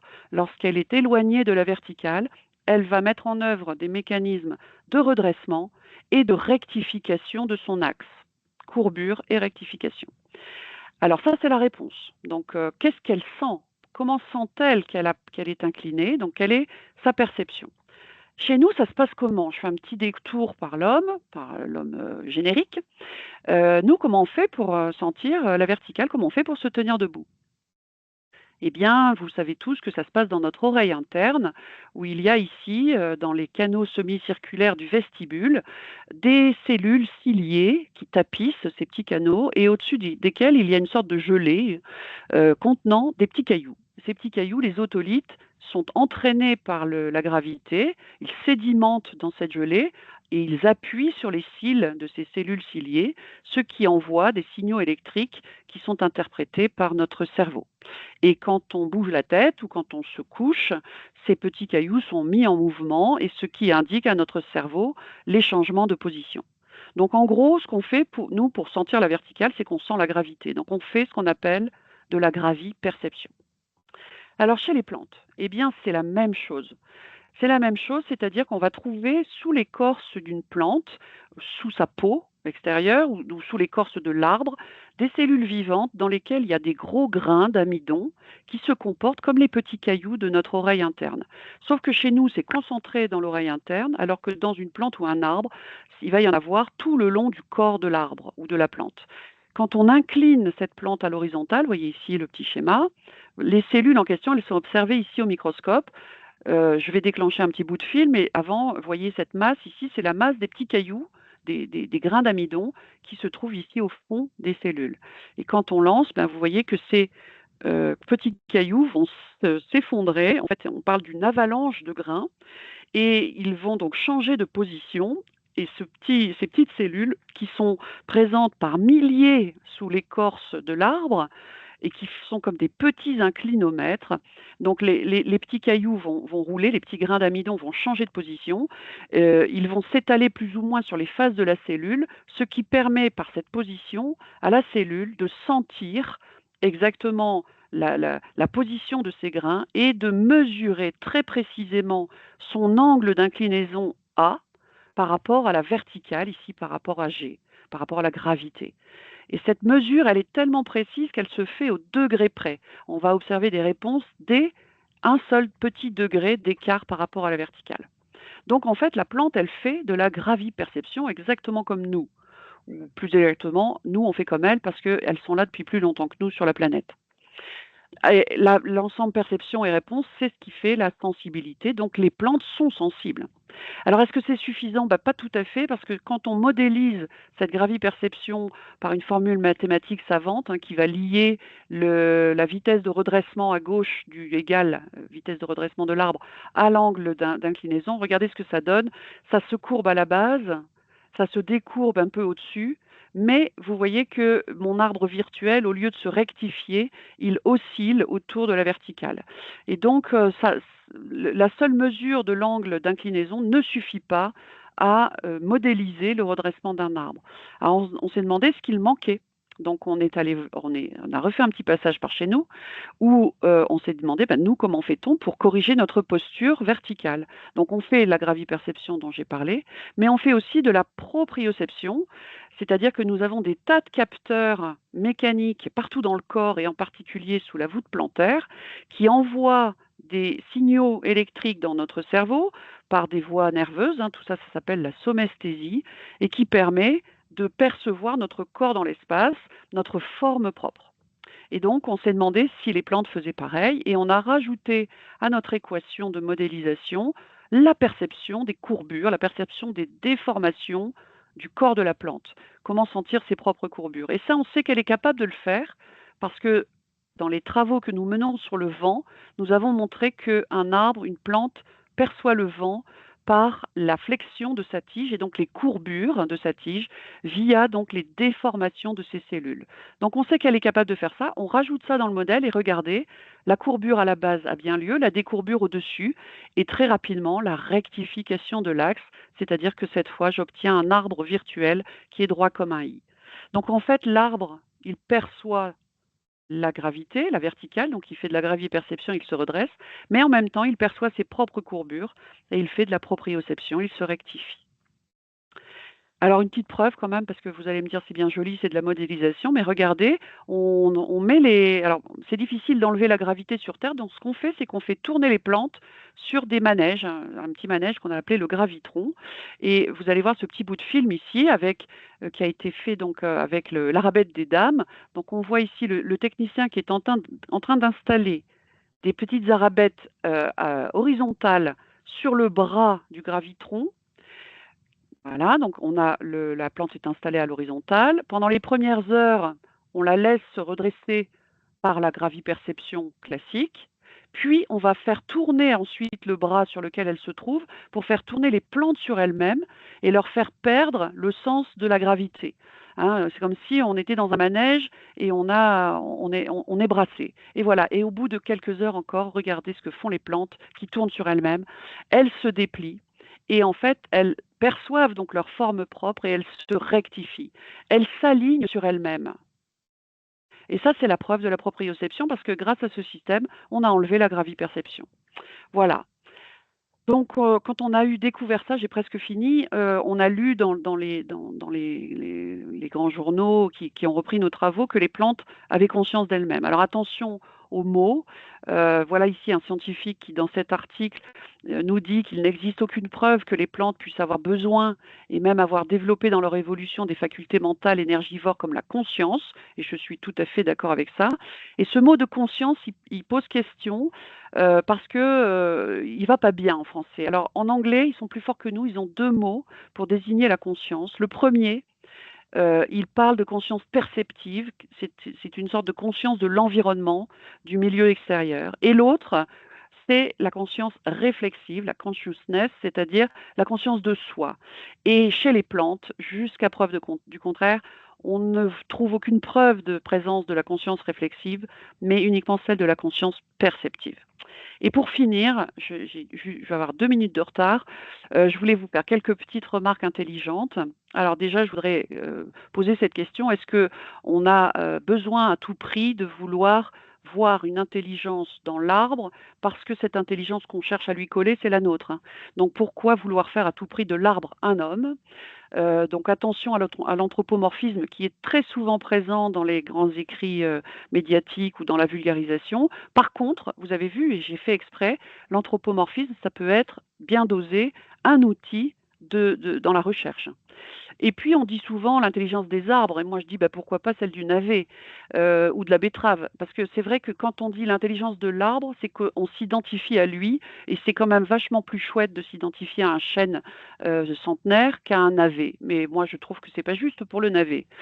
Et faire de cet arbre notre alter ego, vouloir absolument qu'il nous ressemble, je pense que c'est nier son propre, le propre de l'arbre, c'est nier son altérité qui est pourtant extraordinaire.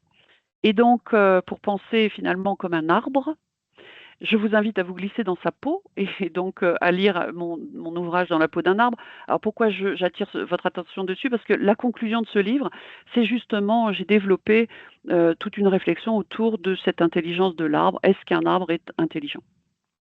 Et enfin, la biblio, donc ce livre.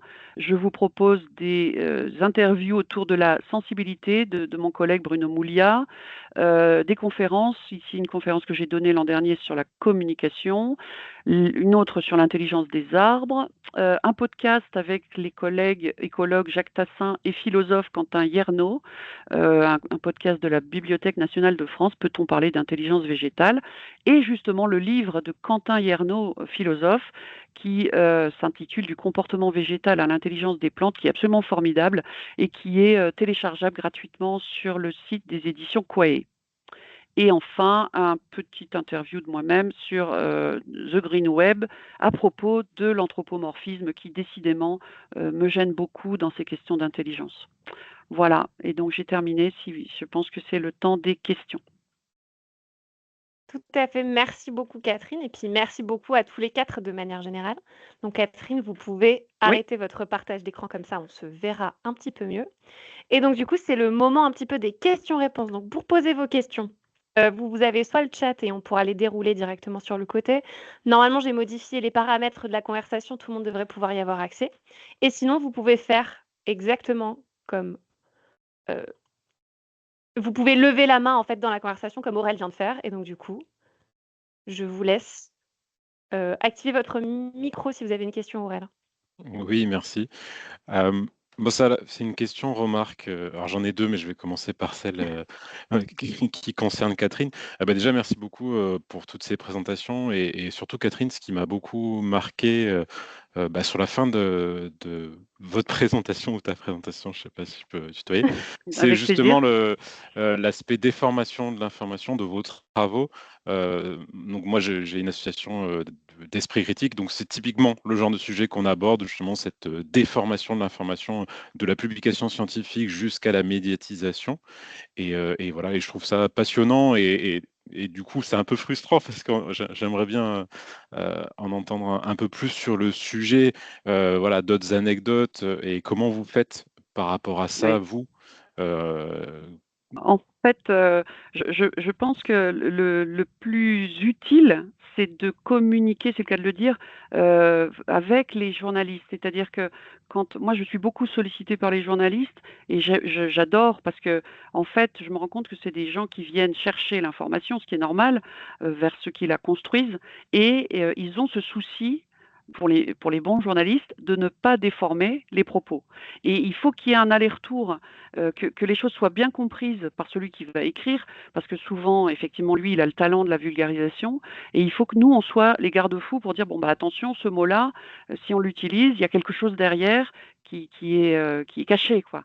Donc, ça reste un dialogue, et si le dialogue est bien mené, et si la confiance, elle est là, entre le journaliste et le scientifique, et vice-versa, je vous assure que ça se passe vraiment très bien, et en général, c'est pas un problème. Si je peux me permettre, parce que Caroline, tu es là et tu es présente, est-ce que tu peux nous dire un petit peu comment toi, est-ce que tu vas interviewer les scientifiques de manière générale dans ton travail? Comment est-ce que tu travailles en fait? Comment je travaille de plein de façons différentes, mais oui, enfin, stratégiquement, ça reste toujours la même chose.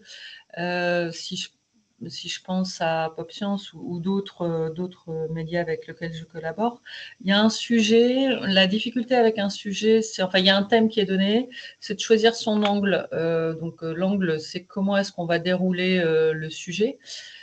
Par exemple, Madame Laine, Catherine, à travers sa présentation, a parlé d'intelligence des arbres, mais dans ses slides, il y avait plein de pistes d'angles possibles.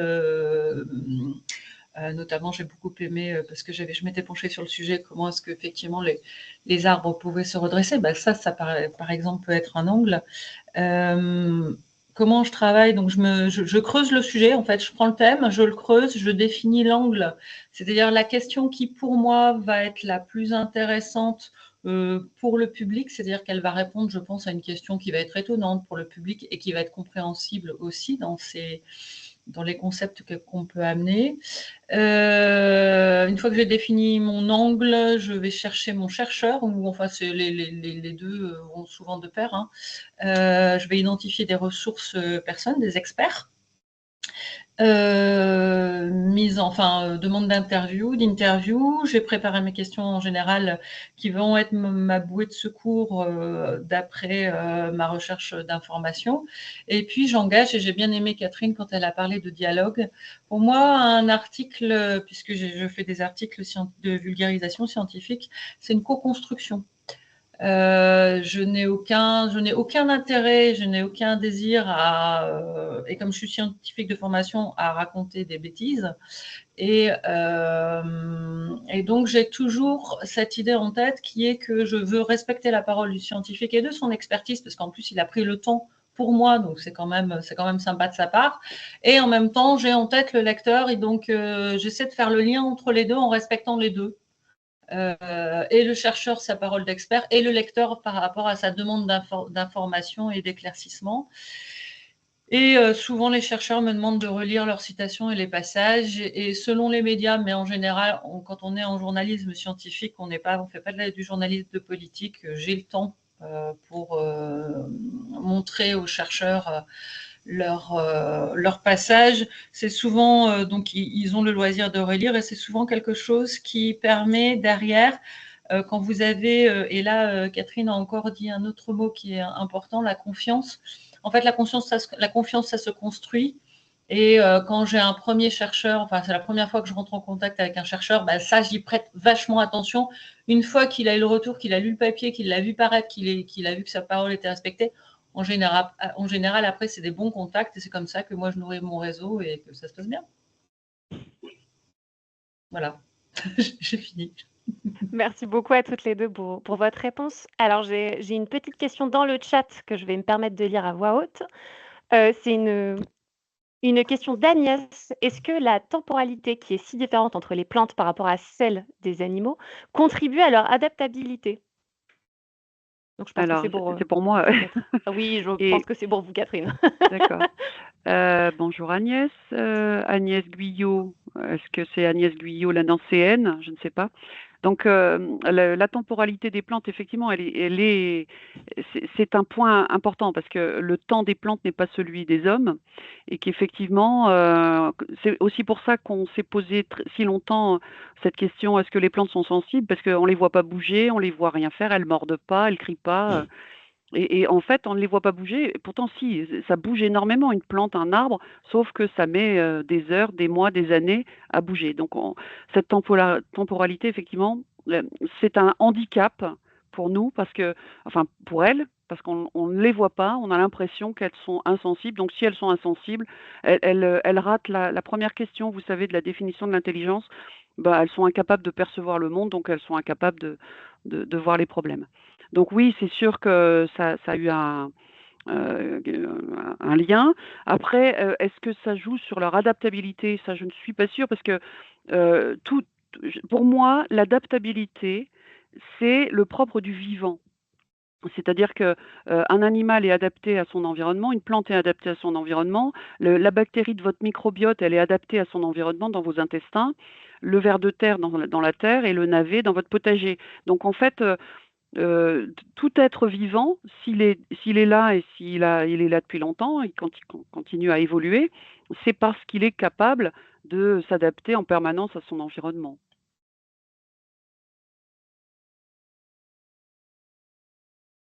Merci beaucoup. J'ai une question pour les collègues de la MMI, de Marion, de l'UGA. Est-ce que vous proposez des ateliers hors les murs? Ça, je peux répondre oui.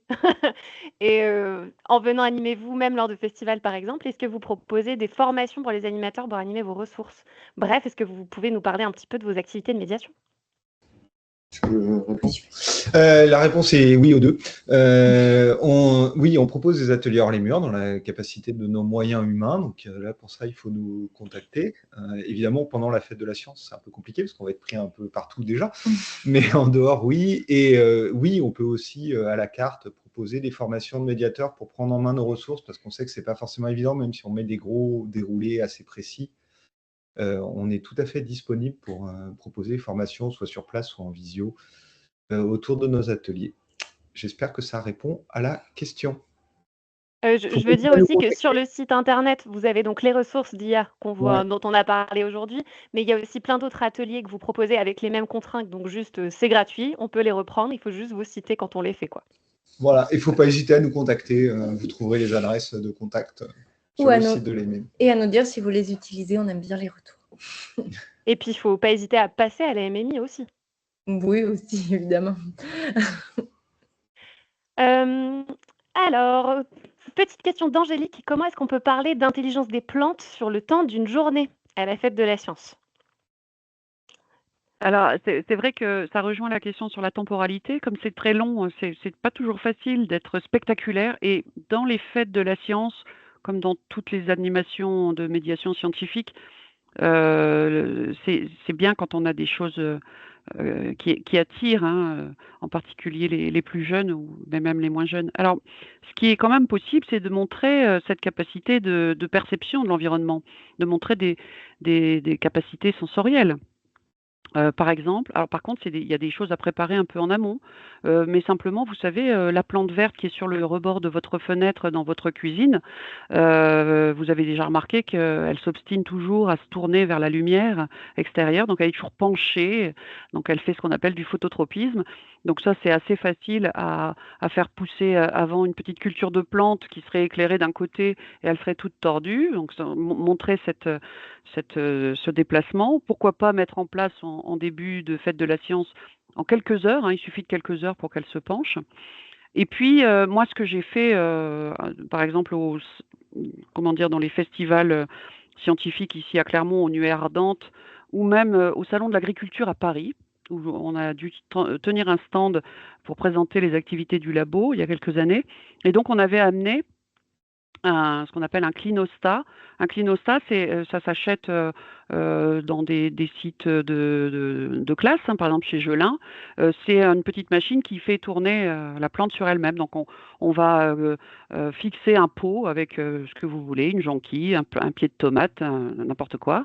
Et vous faites tourner cette chose-là pendant la journée. Et à côté, depuis la veille, vous aurez mis la même plante à l'horizontale et vous l'aurez laissée se redresser. Donc vous en aurez une qui est redressée comme ça et l'autre qui, pendant toute la journée de la fête de la science, va tourner sur elle-même et ne va jamais se redresser.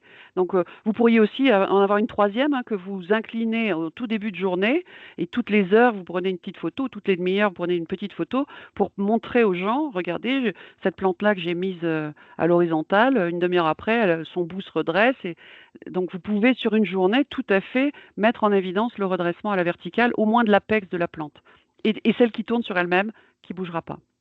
Et à côté de ça, vous pouvez avoir un petit modèle où vous modélisez l'intérieur de la plante, les fameux petits inclinomètres dont j'ai parlé, la cellule inclinomètre dont j'ai parlé.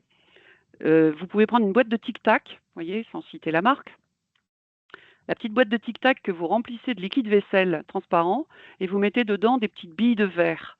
Vous devriez trouver ça facilement dans les magasins d'art créatif. Ces petites billes de verre dans le liquide vaisselle, ça fait un liquide visqueux. Vous montrez la petite boîte de tic-tac, on voit les billes qui sédimentent, et puis vous la faites tourner sur elle-même pour montrer ce qui se passe dans la plante qui est sur le clinostat, et on voit les grains qui vont rester en suspension dans le liquide vaisselle.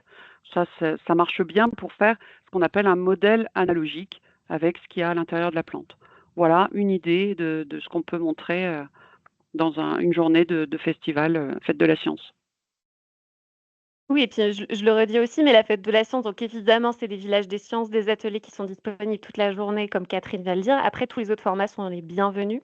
Donc des formats de conférences, de projections documentaires, de discussions, de démonstrations, d'expositions, tout ce que vous pouvez imaginer sera possible dans le cadre de la fête de la science. La seule limitation, ce sera de faire attention un petit peu au contenu scientifique que vous utilisez dans ces propositions de vulgarisation scientifique. Et j'amène un petit peu à la question suivante, qui est une question de Yann. À tous les quatre, finalement, qui vous concerne tous les quatre, comment est-ce que vous faites pour que vos contenus, en tout cas ceux que vous créez, puissent ne pas être repris de manière générale, ou en tout cas qu'il y ait une utilisation non pseudo-scientifique de vos connaissances? Voilà. Comment est-ce que vous faites pour lutter contre une utilisation pseudo-scientifique de vos connaissances? Voilà. Et donc, comment est-ce que vous participez à ça? Je commence peut-être, si vous voulez. C'est une vaste question. Et c'est le problème d'une vie. C'est-à-dire que, vous voyez, lutter contre les pseudosciences, c'est par exemple accepter d'être ambassadrice de la fête de la science 2025. C'est accepter d'aller en conférence au fin fond de l'Auvergne ou demain je m'en vais en Belgique. Vous voyez, donc c'est diffuser et vulgariser les résultats scientifiques d'une équipe de recherche. Par contre, je ne peux pas, je ne maîtrise pas les réseaux sociaux, par exemple, hein, et donc là, et d'ailleurs j'ai abandonné, parce qu'en fait, vous savez que, enfin, c'est vrai, ça demande une telle énergie, parce que toutes les pseudosciences, c'est construit, vous savez, comme un millefeuille. le millefeuille, il y a des tas de couches les unes sur les autres, de mensonges, d'approximations, d'écarts par rapport aux résultats. Et pour persuader quelqu'un qui est pétri d'une croyance, c'est très difficile parce qu'il faut défaire le millefeuille, feuille après feuille, et justifier celle-là, c'est pas vrai parce qu'un tel a dit que, celle-là n'est pas juste parce que on a montré à telle période que, voilà. Et donc, il faut une énergie folle pour y arriver. Et donc, j'admire tous ces gens justement qui ont monté des chaînes. D'ailleurs, je les regarde beaucoup, toutes ces chaînes d'esprit critique, hein, qui essayent d'apporter du vrai. Et je vois que c'est le combat d'une vie. Je connais une personne, je la suis sur LinkedIn, tout est autour de la biodynamie, et c'est formidable ce qu'il écrit, mais je me dis, mais il fait que ça, en fait. Essayer de démonter les croyances en permanence. Et c'est très, très difficile. Alors après je me tais, les croyances, tout le monde a le droit d'avoir des croyances, sont des pétris de croyances, et donc je ne dis pas c'est pas bien. C'est ce que j'essaye moi de faire dans les conférences et dans mes écrits, c'est justement de différencier ce qui relève de la croyance et ce qui relève d'un savoir scientifique. Voilà. Merci beaucoup, Catherine. Olivier, Nina, comment est-ce que vous faites pour lutter, vous, à la MMI, par exemple, contre les fausses informations, alors autour de l'informatique et des mathématiques de manière générale, de l'IA plus précisément, mais en tout cas, comment est-ce que vous faites? Nous, je veux dire, nos ateliers sont aussi conçus pour ça, hein, pour donner toutes nos activités sont conçues pour ça, pour donner un point de vue un peu plus objectif et scientifique sur ces trucs-là. Après, on ne va pas lutter à grande échelle, hein. On n'a pas la force de frappe pour aller lutter à grande échelle, tout simplement. Et après, sur la question, nous, par exemple, sur la question de nos connaissances, c'est-à-dire pour nous, ce serait plutôt nos ateliers, ce qu'on partage librement. On peut aussi se poser la question de l'utilisation, et c'est une question qu'on se pose, c'est-à-dire qu'on les laisse libres à tout le monde. Et par exemple, les ateliers sur l'intelligence artificielle, en effet, il nous était demandé est-ce qu'on peut proposer des formations ou pas. Et ça, c'est des questions qu'on se pose. On les laisse libres, mais on ne sait pas qui les utilise. Mais en même temps, si on ne les laisse pas libres, il y a plein de gens très bien qui ne pourront pas les utiliser. Et c'est une vaste question.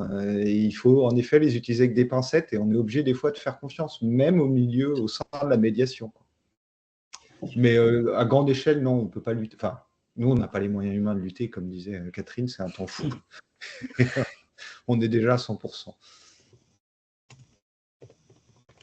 Et Caroline, peut-être, est-ce que tu peux un peu parler de l'importance, j'ai envie de dire, notamment de l'écriture d'articles scientifiques pour le grand public, pour justement lutter contre cette désinformation?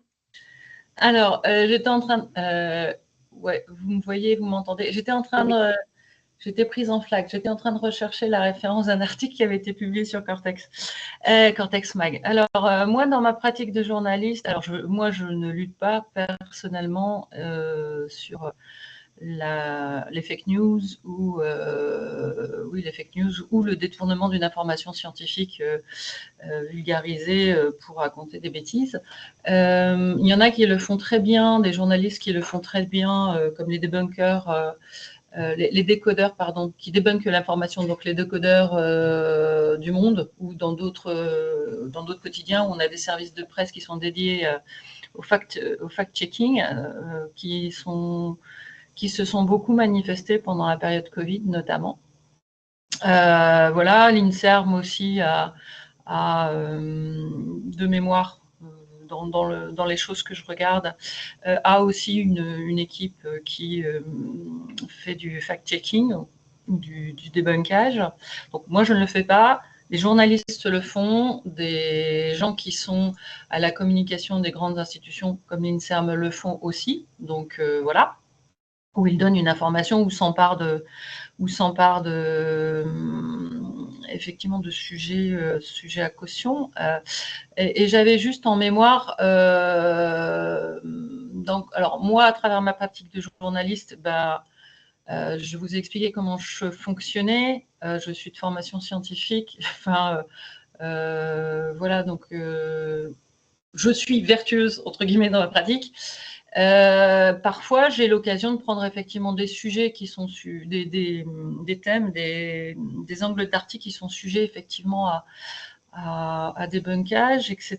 Et je voyais sur Cortex Mag, à un moment donné, alors je suis désolée, je cherche le nom, le rédacteur en chef de Cerveau et Psycho, dont le nom m'échappe, a sorti un bouquin qui s'appelle Le bug humain, il y a quelques années en arrière, pour expliquer que si, je vous le donne, mais en fait le message qui a été reçu par une partie du public, c'était de dire que si on ne luttait pas contre le réchauffement climatique, c'était à cause de notre cortex singulaire qui nous empêchait en fait de faire des efforts et nous invitait à la procrastination. C'est comme ça qu'il a été reçu en partie c'est comme ça qu'il a été repris par les médias et reçu en partie par une frange de la population. Et dans mon entourage, des gens l'ont lu et ça leur allait bien. Hein, et voilà, réchauffement climatique, c'était pas trop leur truc, donc ça leur trouvait bien que ce bouquin qui surfait sur la science et portait un propos vulgarisé, trop vulgarisé, était voilà, c'était cool.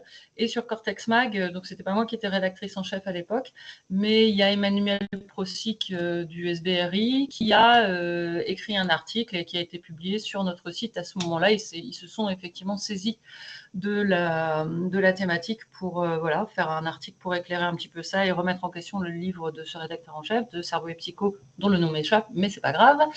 Donc ça, par exemple, c'est un exemple. Sur Cortex Mag, il y a eu ça. Et moi, j'ai écrit il n'y a pas longtemps avec un chercheur du GitLab un article sur le mensonge, grosso modo, et la règle sociale. Et moi, j'ai parlé du mensonge en politique et le sujet était en lien avec les réseaux sociaux, expliquer comment nos choix de sources d'information étaient biaisés par nos préférences politiques, par exemple. Donc ça, c'est une façon de dire que bon, il faut faire gaffe parce qu'il y a tout et n'importe quoi et je remets une couche sur Raoult, etc., etc. Donc ça va être ma démarche de journaliste scientifique qui tient à amener la vérité.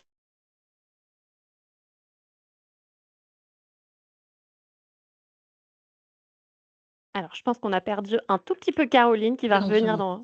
Vous m'avez entendu, vous êtes tout figé. Ah oui, on t'a fait perdu quelques secondes. On a juste perdu la fin. Mais vous non, avez juste tout la entendu. fin, les 10 dernières secondes. Tout va bien. Très bien. Ouais. Et je voudrais juste rajouter une toute petite chose, c'est que à la question qu'est-ce qu'on fait nous pour voilà, quel est notre rôle, moi je voulais rappeler justement cette petite j'aime bien, c'est un peu poétique, cette petite image du colibri et la toute petite chose qu'on fait, eh ben elle ajoute à toutes les petites choses qui sont faites par tous les scientifiques, les journalistes, les gens honnêtes. Et ça, ça va dans le bon sens. Et s'il faut répéter les choses, enseigner, c'est répéter, c'est mon métier. Donc, je répète de toute façon. Et puis, de notre côté aussi, je veux quand même dire que sur les 1400 événements de la Fête de la Science, effectivement, chacun a une petite part à jouer aussi, fait partie de ce grand écosystème. Alors, je ne dis pas que tout le contenu est vérifié sur les 1400 événements, mais en tout cas, les 500 personnes qui participent à la Fête de la Science diffusent l'information qu'ils ont vérifiée et en tout cas avec honnêteté. Alors, ça ne veut pas dire que tout est super actuel et c'est aussi pour ça qu'on fait ce webinaire. C'est pour parfois parler d'actualité plus récente de recherche, d'actualité immédiate et de science en train de se faire. C'est aussi l'intérêt. Mais en tout cas, la Fête de la Science contribue un petit peu à son échelle à lutter un petit peu contre la désinformation. Alors, je suis vraiment désolée, mais on va pas pouvoir prendre de nouvelles questions. Si jamais vous en avez, n'hésitez pas, moi, à m'envoyer un mail. Vous, normalement, avez tous reçu. Et puis, moi, je pourrais éventuellement le transmettre aux différents intervenants. Voilà. Mais c'est déjà la fin, en fait. On va devoir se laisser, puisque ça fait déjà 2 heures qu'on est ensemble. Donc, je voulais juste revenir avec vous un petit peu sur quelques derniers points sur la Fête de la Science en particulier, pour vous dire qu'il existe un dossier de présentation qui est accessible sur le site internet régional de la Fête de la Science, qui présente donc cette édition 2025, des thématiques. On a écrit des tout petits articles pour vous présenter les différents angles autour de la thématique intelligence. Donc vous en avez vu 3 aujourd'hui, mais on en a abordé au moins un 4e avec celui de l'intelligence animale. Il y en a d'autres, donc ce dossier de présentation, il essaye d'être le plus complet possible pour vous présenter la thématique. Il n'a pas du tout vocation à être exhaustif et je pense qu'on l'a bien dit ici, on ne peut pas être exhaustif sur la thématique intelligence. Voilà. Pour vous rappeler aussi donc que les ateliers de la Maison des Mathématiques et de l'Informatique sont accessibles sur leur site internet, donc n'hésitez pas à aller les consulter. Que le Pop Science Mag, dont on a beaucoup parlé, voilà, donc son prochain numéro traitera de la thématique d'intelligence. Il sortira fin juin et les articles seront accessibles sur le site internet du Pop Science Mag. Vous pourrez notamment aller lire celui écrit par Caroline, mais il y en a d'autres, voilà. Donc, avec des chercheurs du site Lyon-Saint-Étienne en particulier et des journalistes qui viennent écrire ces articles, voilà. Et puis, le lien pour retrouver tous les articles publiés sur le Cortex Mag, voilà. Et donc, Caroline est rédactrice en chef. Je vous redonne aussi quelques petits éléments sur les dates clés de la Fête de la Science, voilà. Donc, la Fête de la Science aura lieu du 3 au 13 octobre, c'est partout. Les dates sont les mêmes pour la métropole, les Outre-mer et l'international. Donc, vous avez le droit d'avoir des événements un petit peu avant et un petit peu après. On n'est pas très rigoureux en région Auvergne-Rhône-Alpes, on est sympa. On accepte vos événements même s'ils ont lieu le 1er octobre. Et pour vous dire que donc en ce moment, c'est la période d'inscription en ligne de vos projets. Donc, on vous invite à vous connecter sur la plateforme nationale fête-de-la-science.fr, à vous créer un compte et à venir déposer vos projets, voilà, qui seront donc labellisés mi-juin par vos coordinateurs départementaux. Et si vous avez des questions, n'hésitez pas à nous contacter, donc soit moi, la coordination régionale, soit directement vos coordinateurs départementaux, qui pourront un petit peu mieux répondre à vos questions, vous proposer parfois des lieux, parfois des intervenants, parfois des pistes, voilà, d'événements. Donc, n'hésitez pas à nous contacter. On est là pour vous. Et voilà, donc la date de fin d'inscription des projets, c'est pour le 23 mai. Donc, il vous reste un petit mois et demi, c'est bien. Pour l'instant, on a 19 projets. C'est pas beaucoup. Voilà. Il nous en faut 1400 avant le 23 mai, quoi. Donc, n'hésitez pas à aller déposer vos projets. Je vous remercie. Donc, je remercie les 4 intervenants. Merci à vous d'avoir participé. Et puis, je reviens vers tous les participants avec les liens des présentations et quelques ressources. Voilà. Merci beaucoup. Merci. Et bonne fin de journée. Bonne journée, au revoir. Merci, bonne Merci, au journée. revoir. Au revoir.